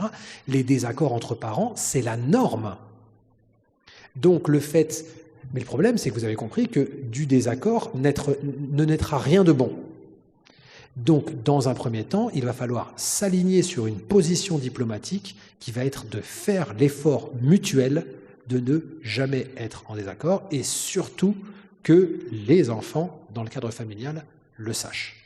Et ça, c'est un chantier très fréquent à entreprendre. Les parents concernés voient tout de suite, immédiatement, de quoi il s'agit. Voilà, je m'arrête là pour avancer, mais vous aurez compris qu'on pourrait y passer 1 heure. Il y en a 30 des idées comme ça, des idées, astuces, qui sont plus ou moins, qui concernent plus ou moins certains parents que d'autres. Mais généralement, il y en a tout de même beaucoup qui concernent la totalité des parents, que les enfants présentent un trouble ou pas. Parce que vous avez compris que le fait de donner une consigne à son enfant, on n'est pas obligé d'avoir un enfant qui est concerné par un trouble neuropsychologique pour ajuster la manière de donner les consignes.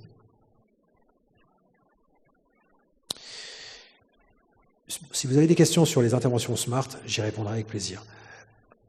Un dernier exemple sur ces habiletés parentales que je trouve très intéressant pour désamorcer des situations explosives, c'est ce que les pompiers appellent le triangle du feu. Alors, il n'y a pas de militaire, mais est-ce qu'il y a des pompiers? Non plus. Et donc, c'est relativement simple. C'est l'idée que pour qu'un feu existe, et donc pour éteindre un feu, eh bien, il faut tenir compte de la coexistence de 3 paramètres. 1, un combustible, c'est ce qui brûle. 2, un comburant, c'est l'oxygène qui permet le feu. Et 3, une énergie d'activation, c'est la source de chaleur qui va permettre que ça brûle. Et donc, si vous voulez éteindre un feu d'hydrocarbures, par exemple, vous n'allez pas mettre de l'eau dessus, sinon ça va exploser. Vous allez mettre de la mousse de manière à éteindre le comburant et vous avez réglé le problème du triangle du feu. Eh bien, ce dont on se rend compte, c'est que dans les problématiques liées à des difficultés, voire à des troubles importants du comportement, les, entre guillemets, crises interviennent toujours à partir du moment où un certain triangle qu'on pourrait appeler du feu est disponible à partir de 3 pôles: enfant, environnement, événement. Et c'est parce que ces conditions sont réunies qu'il va y avoir explosion comportementale ou émotionnelle. Je m'explique. Ethan, 6 ans, sort de l'école le vendredi. Alors pour tous ceux qui ne sont pas psychologues, neuropsychologues, faites très attention à tout ce que je vous dis, parce que si je vous mentionne ces informations-là, c'est qu'elles ont une importance. Quand vous entendez Ethan, 6 ans, vendredi après-midi, déjà vous devez avoir tous les warnings allumés. Parce qu'un cerveau de 6 ans, le vendredi après-midi, en sortant de l'école, c'est plage d'explosibilité maximale.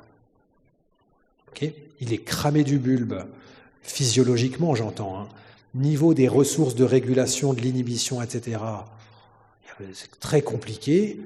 Et puis en plus de ça, attention, quand on dit sortie d'école, on dit transition majeure que l'enfant va réaliser entre sa vie d'enfant à l'école, sa vie d'écolier, et sa vie d'enfant à la maison, membre d'un environnement, d'une famille, etc.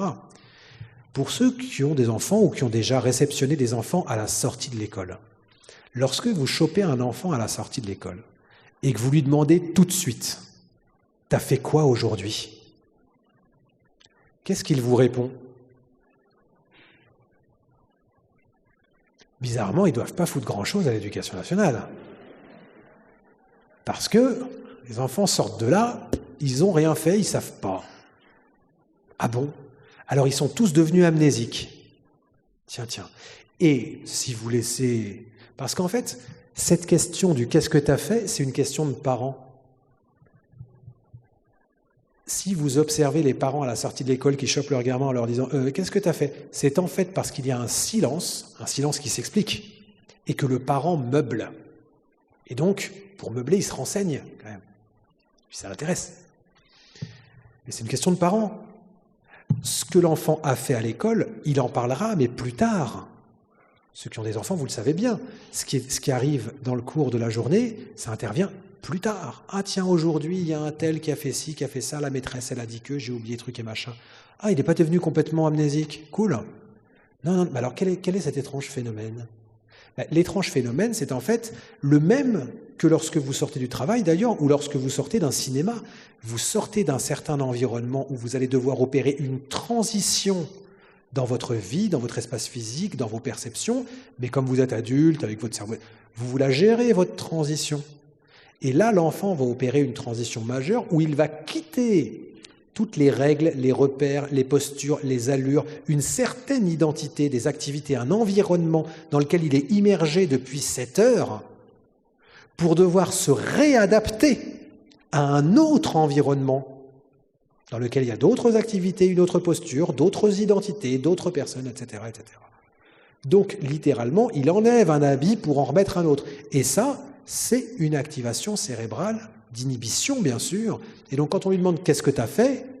aujourd'hui, ça veut dire qu'on demande à l'enfant d'arrêter la transition qu'il est en train de faire dans un sens pour opérer mentalement une transition qu'il doit faire dans l'autre sens qu'il est en train de quitter. C'est totalement ingérable. Et du coup, la réponse qui va le plus vite et qui est la plus facile, c'est de dire « je ne sais pas », pour ne pas dire « attends, c'est pas le moment, m'ennuie pas avec ça ». Vous voyez ? Donc, transition d'école, hyper intéressant. Parce que ce jour-là, il s'appelait comment? Nathan, l'enfant dont j'ai parlé? 6 ans. Ethan. Ethan, ce jour-là, tout se passe bien, sa maman le récupère avec sa petite sœur, et puis commence le fameux rituel, à peu près inchangé, qui est le fait que sa mère, elle l'attend à peu près toujours au même endroit. Il monte toujours dans la même voiture, il se met toujours à la même place. Il faut penser les choses en ces termes-là, en termes phénoménologiques, c'est-à-dire que vit l'enfant. Cette colère, comment est-ce qu'on va l'expliquer à partir de ce qu'il a ressenti en détail? Vous voyez, il s'est mis à la même place, ils ont pris le chemin de la maison qui est toujours le même, donc jusqu'à présent tout va bien. Le rituel de transition est respecté. Sauf que ce jour-là, la maman a oublié de passer à la boulangerie à acheter le pain. Et donc elle dit aux enfants, les enfants, 2 minutes, je m'arrête à la boulangerie, je vais chercher le pain. On dit chocolatine ou pain au chocolat ici? Chocolatine. Non mais c'était pas une vraie question, en fait, je le savais. Hein. Et donc elle s'arrête pour aller chercher le pain. Évidemment, cette maman, elle est pétrie de bon sens. Donc, elle dit, les enfants, j'en ai pas pour longtemps, vous m'attendez dans la voiture. Et quand elle revient, c'est le pugilat. Il y a Nathan et Ethan qui est en train de sauter sur sa sœur pour la taper, pour la mordre, l'autre qui hurle, etc. La mère qui voit ça, qui évidemment, comme elle a l'habitude que c'est le garçon qui pose plus de problèmes, ne cherche même pas à savoir ce qui s'est passé. Mais c'est pas possible, mais t'arrêtes d'embêter ta sœur. Parce qu'elle aussi est cramée. Hein. Donc, et puis à la maison, quand on rentre, tu seras puni. À la maison, on rentre, on est puni. Mais c'est pas juste, attends, c'est pas à la maison que j'ai fait la... Bref. Et ça part en sucette, et c'est la soirée qui est gâchée. Moi, quand je vois le gamin le samedi matin et que je leur dis, alors, qu'est-ce que vous avez eu comme problème? Ils me racontent ça. Très bien. Eh bien, triangle du feu. Enfant, événement, environnement. 1. L'enfant était parfaitement disposé pour une explosion émotionnelle. Sur le plan physiologique, il était mûr, comme on dit. OK ? 2. Événement. On était dans notre petit rituel de transition pépère pour aller à la maison, et il y a un bug, un imprévu, on s'arrête à la boulangerie. 3. Environnement. Alors, elle a raison de s'arrêter à la boulangerie, cette maman, hein, mais si on avait voulu désamorcer la crise avant d'y aller, fallait pas laisser les enfants tout seuls dans la voiture. Si vous voulez pas de crise, vous en prenez un sur deux. L'autre aurait roupillé, fait autre chose, j'en sais rien. Vous pouvez même lui laisser un téléphone portable si vous voulez. Mais si on vise vraiment le désamorçage pur de la crise, vous ne laissez pas les deux gamins cramer du bulbe le vendredi soir en rupture de rituel, alors que c'était pas prévu. Et en plus de les laisser un temps où on leur dit « Attends, je mettrai pas longtemps », c'est très subjectif. À l'âge de 5-6 ans, la question du pas longtemps, quand on a le parent qui s'en va et on ne sait pas quand est-ce qu'il revient. Donc tout ça, évidemment, favorise l'émergence et permet l'émergence d'un conflit. Triangle du feu. Donc on va travailler avec cette famille sur comment faire pour anticiper ce type de situation de manière à ce que les conditions du triangle du feu ne soient pas réunies. Et si vous étudiez les mouvements comportementaux comme ça des enfants, émotionnels, vous allez vous rendre compte qu'à chaque fois, c'est les paramètres enfant, environnement, événement qui sont réunis, et qu'en limitant la présence ou l'effet de l'un sur les autres, on limite l'émergence d'un problème. Et évidemment de problèmes en cascade, parce qu'après c'est une famille qui va se retrouver mal à l'aise le soir, en tension, peut-être un papa qui va rentrer, qui va se remettre en colère, en remettre une couche sur une posture qui n'est pas forcément adaptée, etc., etc. C'est les conséquences en cascade après. Alors, si vous voulez approfondir toute cette question du travail sur l'accompagnement des familles et des profs, je vous conseille vraiment d'aller voir ce que fait Céline Clément, qui est professeure à l'Université de Strasbourg, qui ne travaille que là-dessus. Elle travaille justement sur la prévention et la gestion des problèmes de comportement et de conflit, tant à la maison qu'à l'école. Elle a été pionnière, Céline, dans le fait, elle a fait sa thèse de doctorat au Québec. Au Québec, ils ont des techniques qui pratiquent comme ça. Les habiletés parentales, c'est très utilisé depuis très longtemps. Et Céline a été vraiment la première à déployer ce type de technique en France. Donc, il y a plein de ressources et de documents sur Internet si ça vous intéresse. Céline Clément, en plus, elle est hyper sympathique et très efficace dans ce qu'elle fait. Super. Je ne vais pas être trop long parce qu'il va falloir qu'on passe à vos questions et réponses. Mais pour tout ce qui est la gestion des écrans, vous pouvez aller voir, alors là je ne participe plus à Octopus, mais c'est encore présent, sur le lien qui apparaît là, je laisserai mon diaporama aux collègues de la Maïf. On a des données qui sont vraiment très établies aujourd'hui sur la question des écrans, à la fois sereines sur la gestion des écrans, la régulation, les recommandations à donner. J'en profite pour vous dire de faire attention au dernier rapport qui est sorti, qui a été remis au président de la République. Pour moi, c'est une catastrophe alarmiste, excessivement alarmiste, et il n'y a pas mieux pour angoisser les familles et rendre les choses impossibles. Quand on vous dit pas d'écran avant 6 ans, déjà, je pense que vous avez tous compris. C'est quelque chose qui n'est juste pas possible en Occident aujourd'hui et qui n'est surtout pas souhaitable, étant donné qu'il y a un consensus mondial sur l'éducabilité précoce aux écrans. Bref, allez, je ne vais pas m'embêter trop avec ça. Donc voilà, on a beaucoup de données qui existent sur la question de la régulation des émotions et des écrans. Allez voir si ça vous intéresse. Et si vous avez des questions, vous pouvez me les poser en fin de soirée. Moi, je crois très fort à la stimulation exécutive le plus tôt possible et de la manière la plus écologique possible, c'est-à-dire par les parents. Et il existe des séries de jeux. Alors après, il faut être un petit peu exercé. Si vous allez voir ce qu'on a fait avec la Maïf, ça c'est sur YouTube, c'est gratuit. On a tout un petit tutoriel avec la Maïf où on passe en revue certains jeux en fonction des âges des enfants et donc des prédispositions neuropsychologiques des enfants. Il est évident que si vous voulez jouer au Lobo 77 avec un enfant de 3 ans, ça ne sert à rien. Par contre, si vous mettez en place le lapin et magicien, ça devient très utile et ça permet de contribuer très tôt non seulement à l'habitus du jeu chez l'enfant, qui permettra un cercle vertueux potentiellement par la suite, mais en plus à un effet de plasticité neuropsychologique, notamment du point de vue de ce qu'on appelle nos fonctions exécutives, en particulier la fonction d'inhibition. Je recommande ce type d'activité quasi quotidiennement à partir de l'âge de 3 ans, pour le plus grand plaisir de tout le monde, bien entendu. Parce qu'un parent qui accompagne son enfant à la fois dans la découverte et l'appropriation de certains jeux, mais aussi quand il sait qu'il fait du bien au développement de sa santé neuropsychologique, je pense que c'est un parent qui se sent d'autant plus habile et compétent dans ce qu'il fait et qui vient nourrir son sentiment de compétence parentale.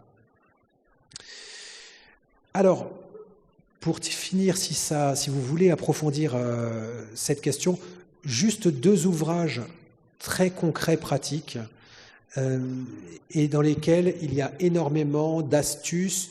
Ça ne marche pas qu'avec le trouble de l'attention, mais comme le trouble de l'attention est plus vendeur que le trouble du comportement, les éditeurs préfèrent appeler ça trouble de l'attention. Le premier livre, c'est le livre de Anne Gramont aux éditions Tom Pouce. Concrètement, que faire? Trouble de l'attention. Excellent, c'est un livre pratico-pratique, que vous soyez parent ou enseignant ou professionnel de santé, c'est des pistes, des ressources, des idées, très bien.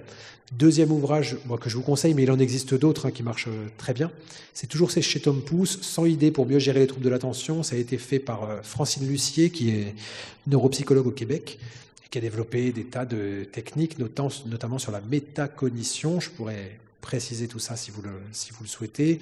Avec ces 2 ouvrages, vous avez largement de quoi répondre à un très grand nombre de questions pratiques. Il y a tellement d'outils que le risque, c'est peut-être de se perdre dans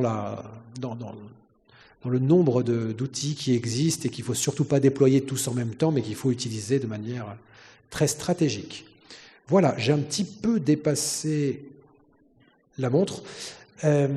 Si vous avez des questions ou des remarques, vous pouvez m'envoyer un email, j'y réponds. Si je ne vous réponds pas rapidement, ça veut dire que c'est en train de tomber dans la boîte mail, donc n'hésitez pas à me relancer. Je crois que les micros vont pouvoir circuler. Oui, je vois nos collègues qui sont prêts. Donc n'hésitez pas à prendre la parole. Nécessairement, en un peu plus d'1 heure, on survole cette question-là. Donc, si vous voulez voir approfondi telle ou telle question, ou que vous avez une question précise ou une remarque que vous voulez faire voilà, ou quelque chose que j'aurais oublié d'extrêmement important qu'il fallait dire, surtout n'hésitez pas, ne vous gênez pas, prenez la parole. Il me reste à vous remercier pour votre présence et un grand merci à la fois à la Maïf et à l'Esquive pour cet excellent moment ce soir. Merci beaucoup.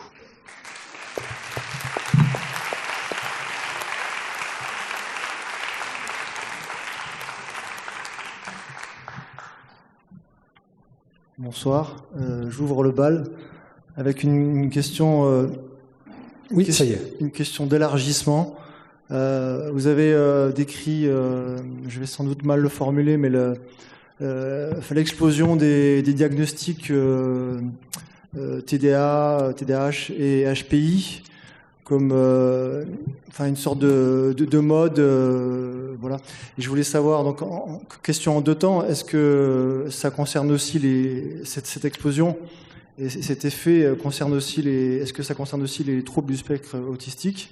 Et puis généralement, si c'est le cas, comment expliquer ça, quoi? Alors, puisqu'il y avait Alain Renberg qui vous a précédé sur cette scène-là, l'hypothèse qui vient à l'esprit, c'est ce qu'il explique, c'est-à-dire une tendance à la pathologisation des troubles individuels. Merci. D'accord. Alors, votre question est très pertinente. Merci beaucoup. Là où je vous remercie pas, c'est que c'est une question qui est politiquement extrêmement sensible. Et du point de vue de la narrativité, je vais y répondre en plusieurs temps. Le premier élément, à titre personnel, je ne parlerai pas d'effet de mode. Pour une raison relativement simple, qui est que pendant très longtemps, ces diagnostics ont été sous-estimés en France, ont été sous-diagnostiqués, et d'ailleurs, il n'y avait pas d'enfants, sauf vraiment le cas typique d'autisme, et encore, on a longtemps pensé en France que c'était une psychose, donc quelque part, il n'y avait pas ces diagnostics-là. Pendant très longtemps, je ne sais pas si ceux qui ont la petite quarantaine, vous vous souvenez, quand vous étiez à l'école, les enfants avec des diagnostics de troubles 10, de TDAH, de TSA, etc., c'était à la marge, quoi. C'était extrêmement rare. Je ne me trompe pas. Et puis là, d'un seul coup, effectivement, alors, effectivement, première hypothèse, on a un phénomène de compensation. Je pense que si Ehrenberg parle de pathologisation, j'aurais tendance à faire attention avec ce terme-là, mais je pense que chaque période a ses lunettes, chaque période a ses prismes. Et pendant longtemps, on a eu un prisme qui était purement émotionnel. Tous les problèmes des enfants venaient d'un conflit intrapsychique, bien souvent à cause de la psychologie des parents, surtout la mère d'ailleurs, hein, vous êtes au courant quand même qu'il y a quand même beaucoup de choses qui viennent de vous. Et il n'y avait pas de problème neuropsychologique, voilà. Et on avait certaines lunettes. Cette manière de voir les choses a été une idéologie, quasiment une religion en France. Hein. Et puis, il y a eu la guerre des religions, et puis il y a une autre religion qui est venue remplacer la première, qui est la religion du diagnostic, la religion du neuropsychologique, du cognitif, la religion des tests, etc., etc. Est-ce que pour autant cette religion surdiagnostique, c'est assez difficile de le dire, est-ce qu'elle sous-diagnostique ? J'en sais rien. Il est certain qu'en tout cas, on a une augmentation massive, mais vraiment très spectaculaire, des diagnostics. Il suffit d'interroger les enseignants sur le nombre de diagnostics qu'il y a dans leur classe, comparé à il y a encore 10 ans, c'est extrême. Donc oui, il est évident qu'il y a une augmentation. Est-ce que c'est de la pathologisation ? Je ne sais pas, mais il est évident en tout cas que les lunettes actuelles avec lesquelles on porte le débat et avec lesquelles on s'interroge favorisent le fait d'aller vers un diagnostic de type neuropsychologique. Est-ce que dans l'autisme, il y a une explosion de diagnostic ? Bien sûr qu'il y a une explosion de diagnostic dans l'autisme. L'autisme a été grande cause nationale, on a eu le premier plan, deuxième, troisième, quatrième plan autisme au sein des troubles du neurodéveloppement. Donc il y a eu à la fois un militantisme politique, des mouvements sociologiques autour de l'autisme, une formation aussi des personnes qui font que le nombre de diagnostics d'autisme est sans comparaison par rapport à il y a encore 10 ans. Est-ce que pour autant toutes ces personnes relèvent d'un trouble du spectre de l'autisme ? C'est extrêmement difficile à dire, d'autant que on ne parle plus d'autisme aujourd'hui, mais de trouble du spectre de l'autisme, c'est-à-dire d'une forme de continuum au bout duquel on a l'enfant sans langage avec déficience intellectuelle qui se balance, qui ne sera jamais propre et qui aura besoin d'assistanat toute sa vie, et que d'ailleurs qu'on a laissé grandir comme ça et qui risque d'être en situation de handicap toute sa vie. Ça, c'est, on va dire, le cas extrême, l'autisme de Kanner avec déficience intellectuelle, les cas qu'on a longtemps appelés lourds, même si on s'est rendu compte qu'en fait, quand on les mettait dans la balance, ils ne faisaient pas si lourd que ça. Et puis après, on a tout le reste du continuum avec les situations les plus, entre guillemets, discrètes, à savoir des personnes extrêmement inhibées, qui vont avoir certains intérêts bien particuliers, qui vont être dans le retrait social, et qui ne posent pas plus de problèmes que ça, mais qui néanmoins suscitent des inquiétudes pour des questions d'habileté sociale ou ce genre de choses, et pour lesquelles on va dire « Ah oui, mais même s'il n'y a pas de mouvement émotionnel, il présente un trouble du spectre de l'autisme dans une forme très ténue, très discrète, avec peu de conséquences sur le plan des limitations d'activité, restrictions de participation à la vie en société, mais néanmoins il s'agit d'un TSA. » Vous voyez ? Donc oui, il y a une augmentation considérable qui est due à des mouvements qui sont les mouvements politiques pour la reconnaissance de l'autisme, qui sont les chantiers nationaux en faveur de la formation pour le diagnostic de l'autisme, et qui potentiellement, pour certaines situations, peuvent aussi être dus au fait que, une fois que vous avez un diagnostic d'autisme, alors là, vous avez tous les passe-droits possibles. Ce dont il faut tenir compte, qui est important, c'est que la souffrance des familles dans le monde de l'autisme a été telle qu'aujourd'hui, eh bien, lorsque vous avancez avec un diagnostic d'autisme, on ne vous refuse rien. On ne peut rien vous refuser. Que ce soit la MDPH, que ce soit les écoles, etc. Je veux dire, on ne va tout de même pas encore faire souffrir une personne alors qu'on l'a déjà fait souffrir pendant tant d'années. Voilà. Donc il y a aussi ces effets-là qui sont très complexes, évidemment, à évaluer, qui sont parfois à la marge sur des situations individuelles, mais d'un point de vue un peu global, oui, il y a évidemment une augmentation extrêmement forte. Et encore, là je vous parle de sur 10 ans, parce que si on évoque la question du diagnostic d'autisme sur 30 ans, alors là, c'était quasiment inexistant, c'était réservé à des forces extrêmement larges, et encore, je vous dis, bien souvent, l'autisme était compris comme une psychose. Donc un diagnostic d'autisme équivalait à un diagnostic de type psychiatrique, quoi, vous voyez ? Donc c'est vrai que c'est un autre monde. Aujourd'hui, il serait très difficile de dire avec fiabilité quelle est la prévalence certaine des diagnostics fiables de troubles du neurodéveloppement en général. En termes de recherche, c'est très difficile à dire. On peut pas.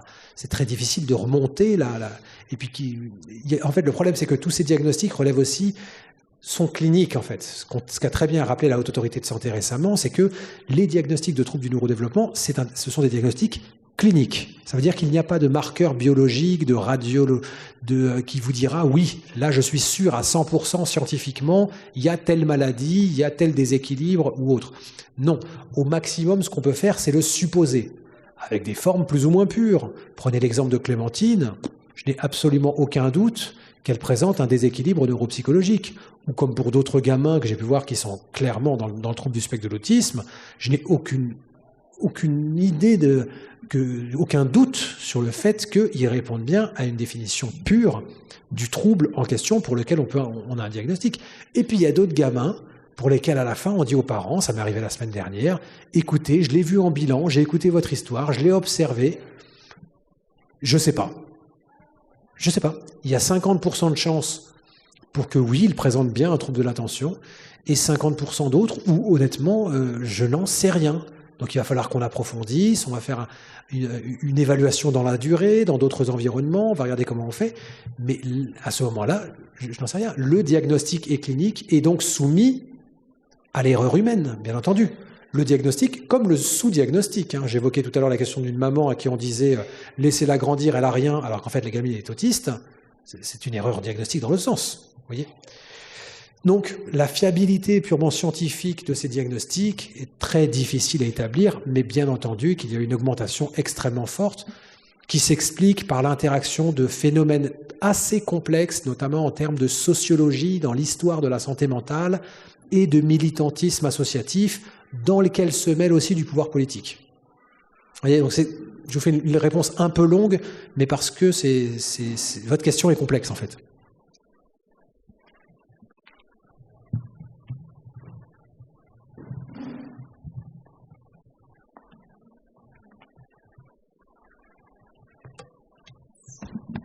Bonsoir. Déjà, est-ce que c'est possible d'avoir la suite pour Victor et Joseph? Alors, c'est plus cher.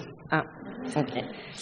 Et ensuite, je voulais vous demander, concernant Clémentine et donc tous les autres enfants qui sont sous traitement, comment c'est possible de voir qu'ils n'ont plus besoin de traitement s'ils sont stabilisés?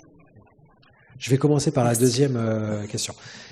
Vous savez que régulièrement, quand les enfants suivent ce type de traitement, il y a ce qu'on appelle des fenêtres de répit médicamenteux. C'est-à-dire des périodes, c'est bien souvent pendant les vacances scolaires, pendant lesquelles les parents lèvent le pied et observent. Et effectivement, il y a eu un été pendant lesquels, comme ça s'est produit récemment pour un autre enfant, là un petit Morgane, pendant lesquels les parents arrêtent le traitement. Elle était en l'occurrence sous Ritaline. Et puis, ils se rendent compte que, malgré l'arrêt du traitement, eh bien, ils voient que ça va, qu'elle se gère, qu'elle a à peu près les mêmes comportements, qu'il n'y a pas de retour en arrière, d'une certaine manière. Donc, dans ces cas-là, la famille de Clémentine prévienne l'école, prenne évidemment renseignement auprès de moi-même, auprès du pédopsychiatre, en disant qu'est-ce qu'on fait quand elle va retourner à l'école. Et là, on avait eu un commun accord pour dire, écoutez, on va regarder comment ça fonctionne sans le traitement. Elle rentrait en 6e cette année-là. Et en l'occurrence, elle a fait une super année de 6e, dans un établissement qui était très bienveillant, mais pour lesquels les symptômes initiaux n'étaient plus du tout présents. Donc on a conclu qu'elle faisait partie de cette proportion d'enfants qui arrivent à la puberté, ne présentent plus de symptômes pour des raisons qu'on ne s'explique pas forcément. Mais bien souvent, on s'en rend compte justement quand on arrête, quand on prend des pauses. Comment ça s'est fini pour Joseph? Ça s'est pas très bien fini, Joseph, parce qu'il y a eu pas mal de nomadisme dans la consultation. La famille alors, moi je l'ai suivi pendant un temps, on a eu des améliorations comportementales intéressantes. Après, j'ai fait une connerie dans le suivi, je vous passe laquelle, mais je me suis planté et j'ai perdu la famille pour des raisons d'erreurs professionnelles. Ils sont partis, et puis ensuite ils ont beaucoup picoré, ils sont allés chercher des solutions un peu miracles. Un coup chez le rabbin, un coup chez le kinésiologue, un coup chez le voyant marabout, un coup chez tel autre truc. Ça a beaucoup papillonné, ce qui n'a pas amélioré les choses. Ça s'est beaucoup enquisté dans les difficultés scolaires. Ils ont dû changer d'école. Deuxième école, rebelote. Il a dû aller en ITEP, où ça s'est très mal passé, institut thérapeutique. Vous voyez, les situations se sont aggravées. Il a été médicamenté. Alors, il y a eu un effet rebond absolument spectaculaire dans la médicamentation, c'est-à-dire que non seulement il n'était pas plus posé la journée, plus focus la journée, mais en plus de ça, le soir, il partait dans des crises avec des spasmes corporels, enfin des effets secondaires très, très problématiques. Et c'est un gamin qui a développé des mécanismes de dépression importants. Alors ça date, hein, mais arrivé à l'âge de 12-13 ans, et à 14 ans, il a fait une TS. Donc c'est pas une histoire il a été hospitalisé. Après, j'ai complètement perdu de vue. Moi, il m'appelait pour me donner des nouvelles de temps en temps comme ça, et donc je prenais, et je voyais que les trucs s'enlisaient, quoi. Pour l'autre, je l'avais appelé comment? Victor. Alors l'évolution a été beaucoup plus favorable. On a eu une stratégie en multifactorielle avec la famille. Bon, c'était pas du tout le même environnement familial non plus. On a réagi très très vite. On l'a sorti de son école, parce que l'école dans laquelle il était, c'était la maternelle, et on l'a sorti de cette école qui faisait aussi le primaire pour l'intégrer à une autre école, ce qui a été un bazar pas possible, parce que vous savez que les communes, lorsqu'on n'est pas scolarisé sur son secteur, doivent prendre en charge les frais de scolarité, et ils se retournent le ballon, etc. C'est un gamin, c'était tous les jours pendant l'été, le mois d'août, on travaillait sur son dossier parce qu'il y avait des urgences, et on a monté en plus un dossier MDPH, parce qu'avant d'avoir recours à une technique médicamenteuse, a priori, ce dont il avait surtout besoin, c'était plutôt d'une aide humaine que d'un traitement médicamenteux. Donc on a monté un dossier en urgence MDPH, et on a réussi à avoir une AESH en octobre, avec des parents qui avaient les moyens, et la maman qui a pu se mettre en repos professionnel pendant tout le mois de septembre, en attente de débloquer l'AESH. Coup de bol, on a eu une AESH prix Nobel de la paix, qui a su très bien prendre en charge Victor au quotidien, et en plus un environnement qui était très adapté pour une école qui a une vraie culture de l'enfant atypique, et donc tout s'est mis en place. Les choses sont rentrées dans l'ordre. En 4 mois, il ne présentait plus aucun symptôme, avec tout de même un accompagnement psychologique de l'enfant et de la famille, et l'enfant est rentré dans les clous. Mais c'est ce qu'il y a de bien aussi quand on prend les choses tôt, c'est qu'on peut parfois, avec des situations qui sont très inquiétantes au départ, les faire rentrer dans les rails très rapidement et à moindre frais, parce qu'il y a une hyperplasticité à la fois cérébrale, cognitive, identitaire, familiale de l'enfant à cet âge-là. Et lui, en l'occurrence, c'est un enfant qui a fait beaucoup parler de lui au moment des faits, et assez rapidement n'a plus du tout fait parler de lui, quoi, parce que les événements se sont stabilisés. Voilà. Une histoire qui finit tristement, et puis une histoire plus heureuse, quoi. Vous nous avez dit, si vous étiez ministre de l'Éducation nationale, quand je serais, ou quand vous serez ministre de l'Éducation nationale, vous allez effectivement proposer, ou en tout cas solliciter tout un travail sur les jeux autour de... Alors je sais plus, j'ai perdu mes notes, mais en tout cas vous avez une vision sur l'éducation nationale, et pour moi, effectivement, souvent, quand il y a des élèves comme ça qui perturbent, on fait référence à l'équipe éducative. Et la notion d'équipe éducative devrait prendre tout son sens, alors que sur les élèves perturbateurs, souvent, l'équipe éducative, vous l'avez dit en préambule, elle se disperse. C'est-à-dire qu'il y a une agitation communicative très forte sur le registre de la perturbation, voire même de l'impact. Et donc, moi, je voudrais vous questionner sur la notion de sécurité,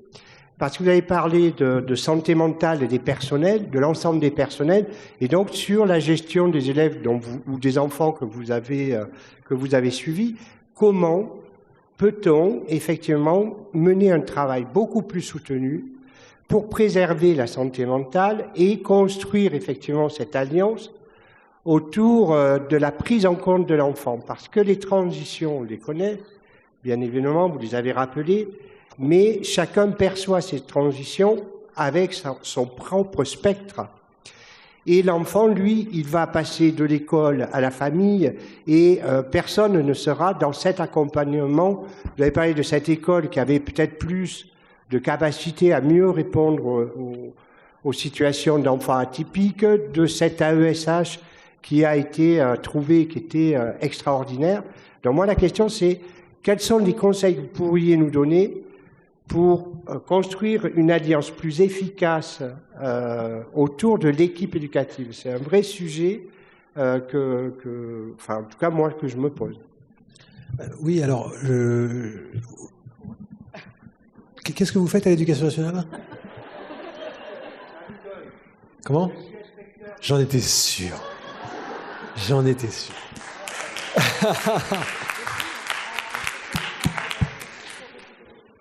Alors, très bien, monsieur l'inspecteur. Vous avez compris que ce soir, tout est de votre faute déjà. Alors, je vais vous faire une réponse à 2 étages, parce que si vous voulez, il y a l'étage macro, et puis après, il y a l'étage des écoles en tant que telles. Sur l'étage macro, moi, je suis convaincu que le niveau d'information, de formation et d'acculturation des écoles, là je ne parle pas seulement des enseignants, je parle au sens large, le niveau d'acculturation des écoles par rapport à ces problématiques-là est extrêmement fort.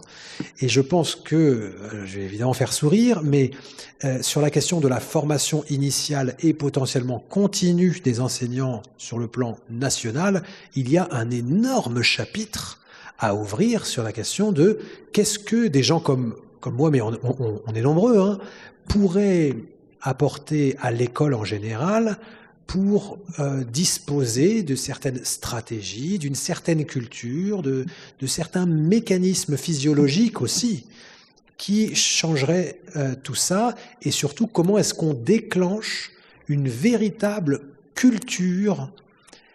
Parce que vous avez compris, ce type de situation, ça atomise. Les enfants qui véritablement sont les plus, nous mobilisent le plus, ils atomisent autour d'eux. Bien malgré eux, c'est parfois des demandes d'aide, c'est des demandes de secours, mais ça atomise l'ambiance à la maison, le couple parental, les équipes éducatives, etc. Ça fragilise beaucoup de monde. Parfois, souvenez-vous, l'autre, il lui a fait perdre sa virilité.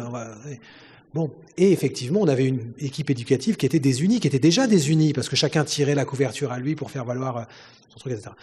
Donc, je pense qu'il y a déjà l'étage macro qui est de déclencher, ou au moins d'avoir l'initiative, mais ça peut être l'occasion de coller au plan santé mentale, grande cause nationale, en termes de quelle culture on développe au sein des écoles, au sein de l'éducation nationale, par rapport à ça. Comment, et puis un autre point que je ne peux que vous conseiller, qui me désespère concernant l'éducation nationale, c'est bon, il est 20h, on peut se lâcher. C'est bon. Non, mais vraiment, qui me désespère, mais je le dis de manière tragique, c'est l'hermétisme de la maison. C'est terrible. C'est terrible. Parce que, si vous voulez, moi ça fait à peu près 15 ans que je suis formateur, conférencier, il m'arrive de travailler avec l'éducation nationale, d'avoir des inspecteurs comme vous qui me demandent de venir faire des conférences, des trucs, et donc on construit, ça se construit, c'est le deuxième aspect de ma réponse. C'est tout à fait possible de développer des cultures propres. À l'étage national, c'est compliqué, ça prendra des années. En revanche, à l'étage local, il y a plein de trucs qui peuvent être faits, ça c'est certain. Mais de manière un petit peu générale, il y a un réflexe où l'école se ferme sur elle-même. Et donc, l'école dispose de tas de savoir-faire, de ressources, etc. Mais il y en a d'autres qui ne sont pas du tout dans la culture française de l'éducation nationale. Il y a certaines stratégies qu'on peut avoir où les profs vous disent « Ah, mais est-ce que vous croyez vraiment que je peux faire ça ? Mais pourquoi ne pas se donner les moyens ?» Vous voyez, il y a une certaine culture, notamment sur le plan des connaissances en neuropsychologie. Je pense rien qu'à la question de la compréhension fondamentale du concept d'inhibition dont on a parlé. Mais tous les profs de France sont concernés. Tous les profs de France, en fait, c'est au cœur du métier de tous les profs de France. C'est exactement comme si vous preniez tous les profs de sport de France, mais par contre, vous leur parlez pas des muscles ou des poumons. Ça n'existe pas. C'est quand même dingue comme truc.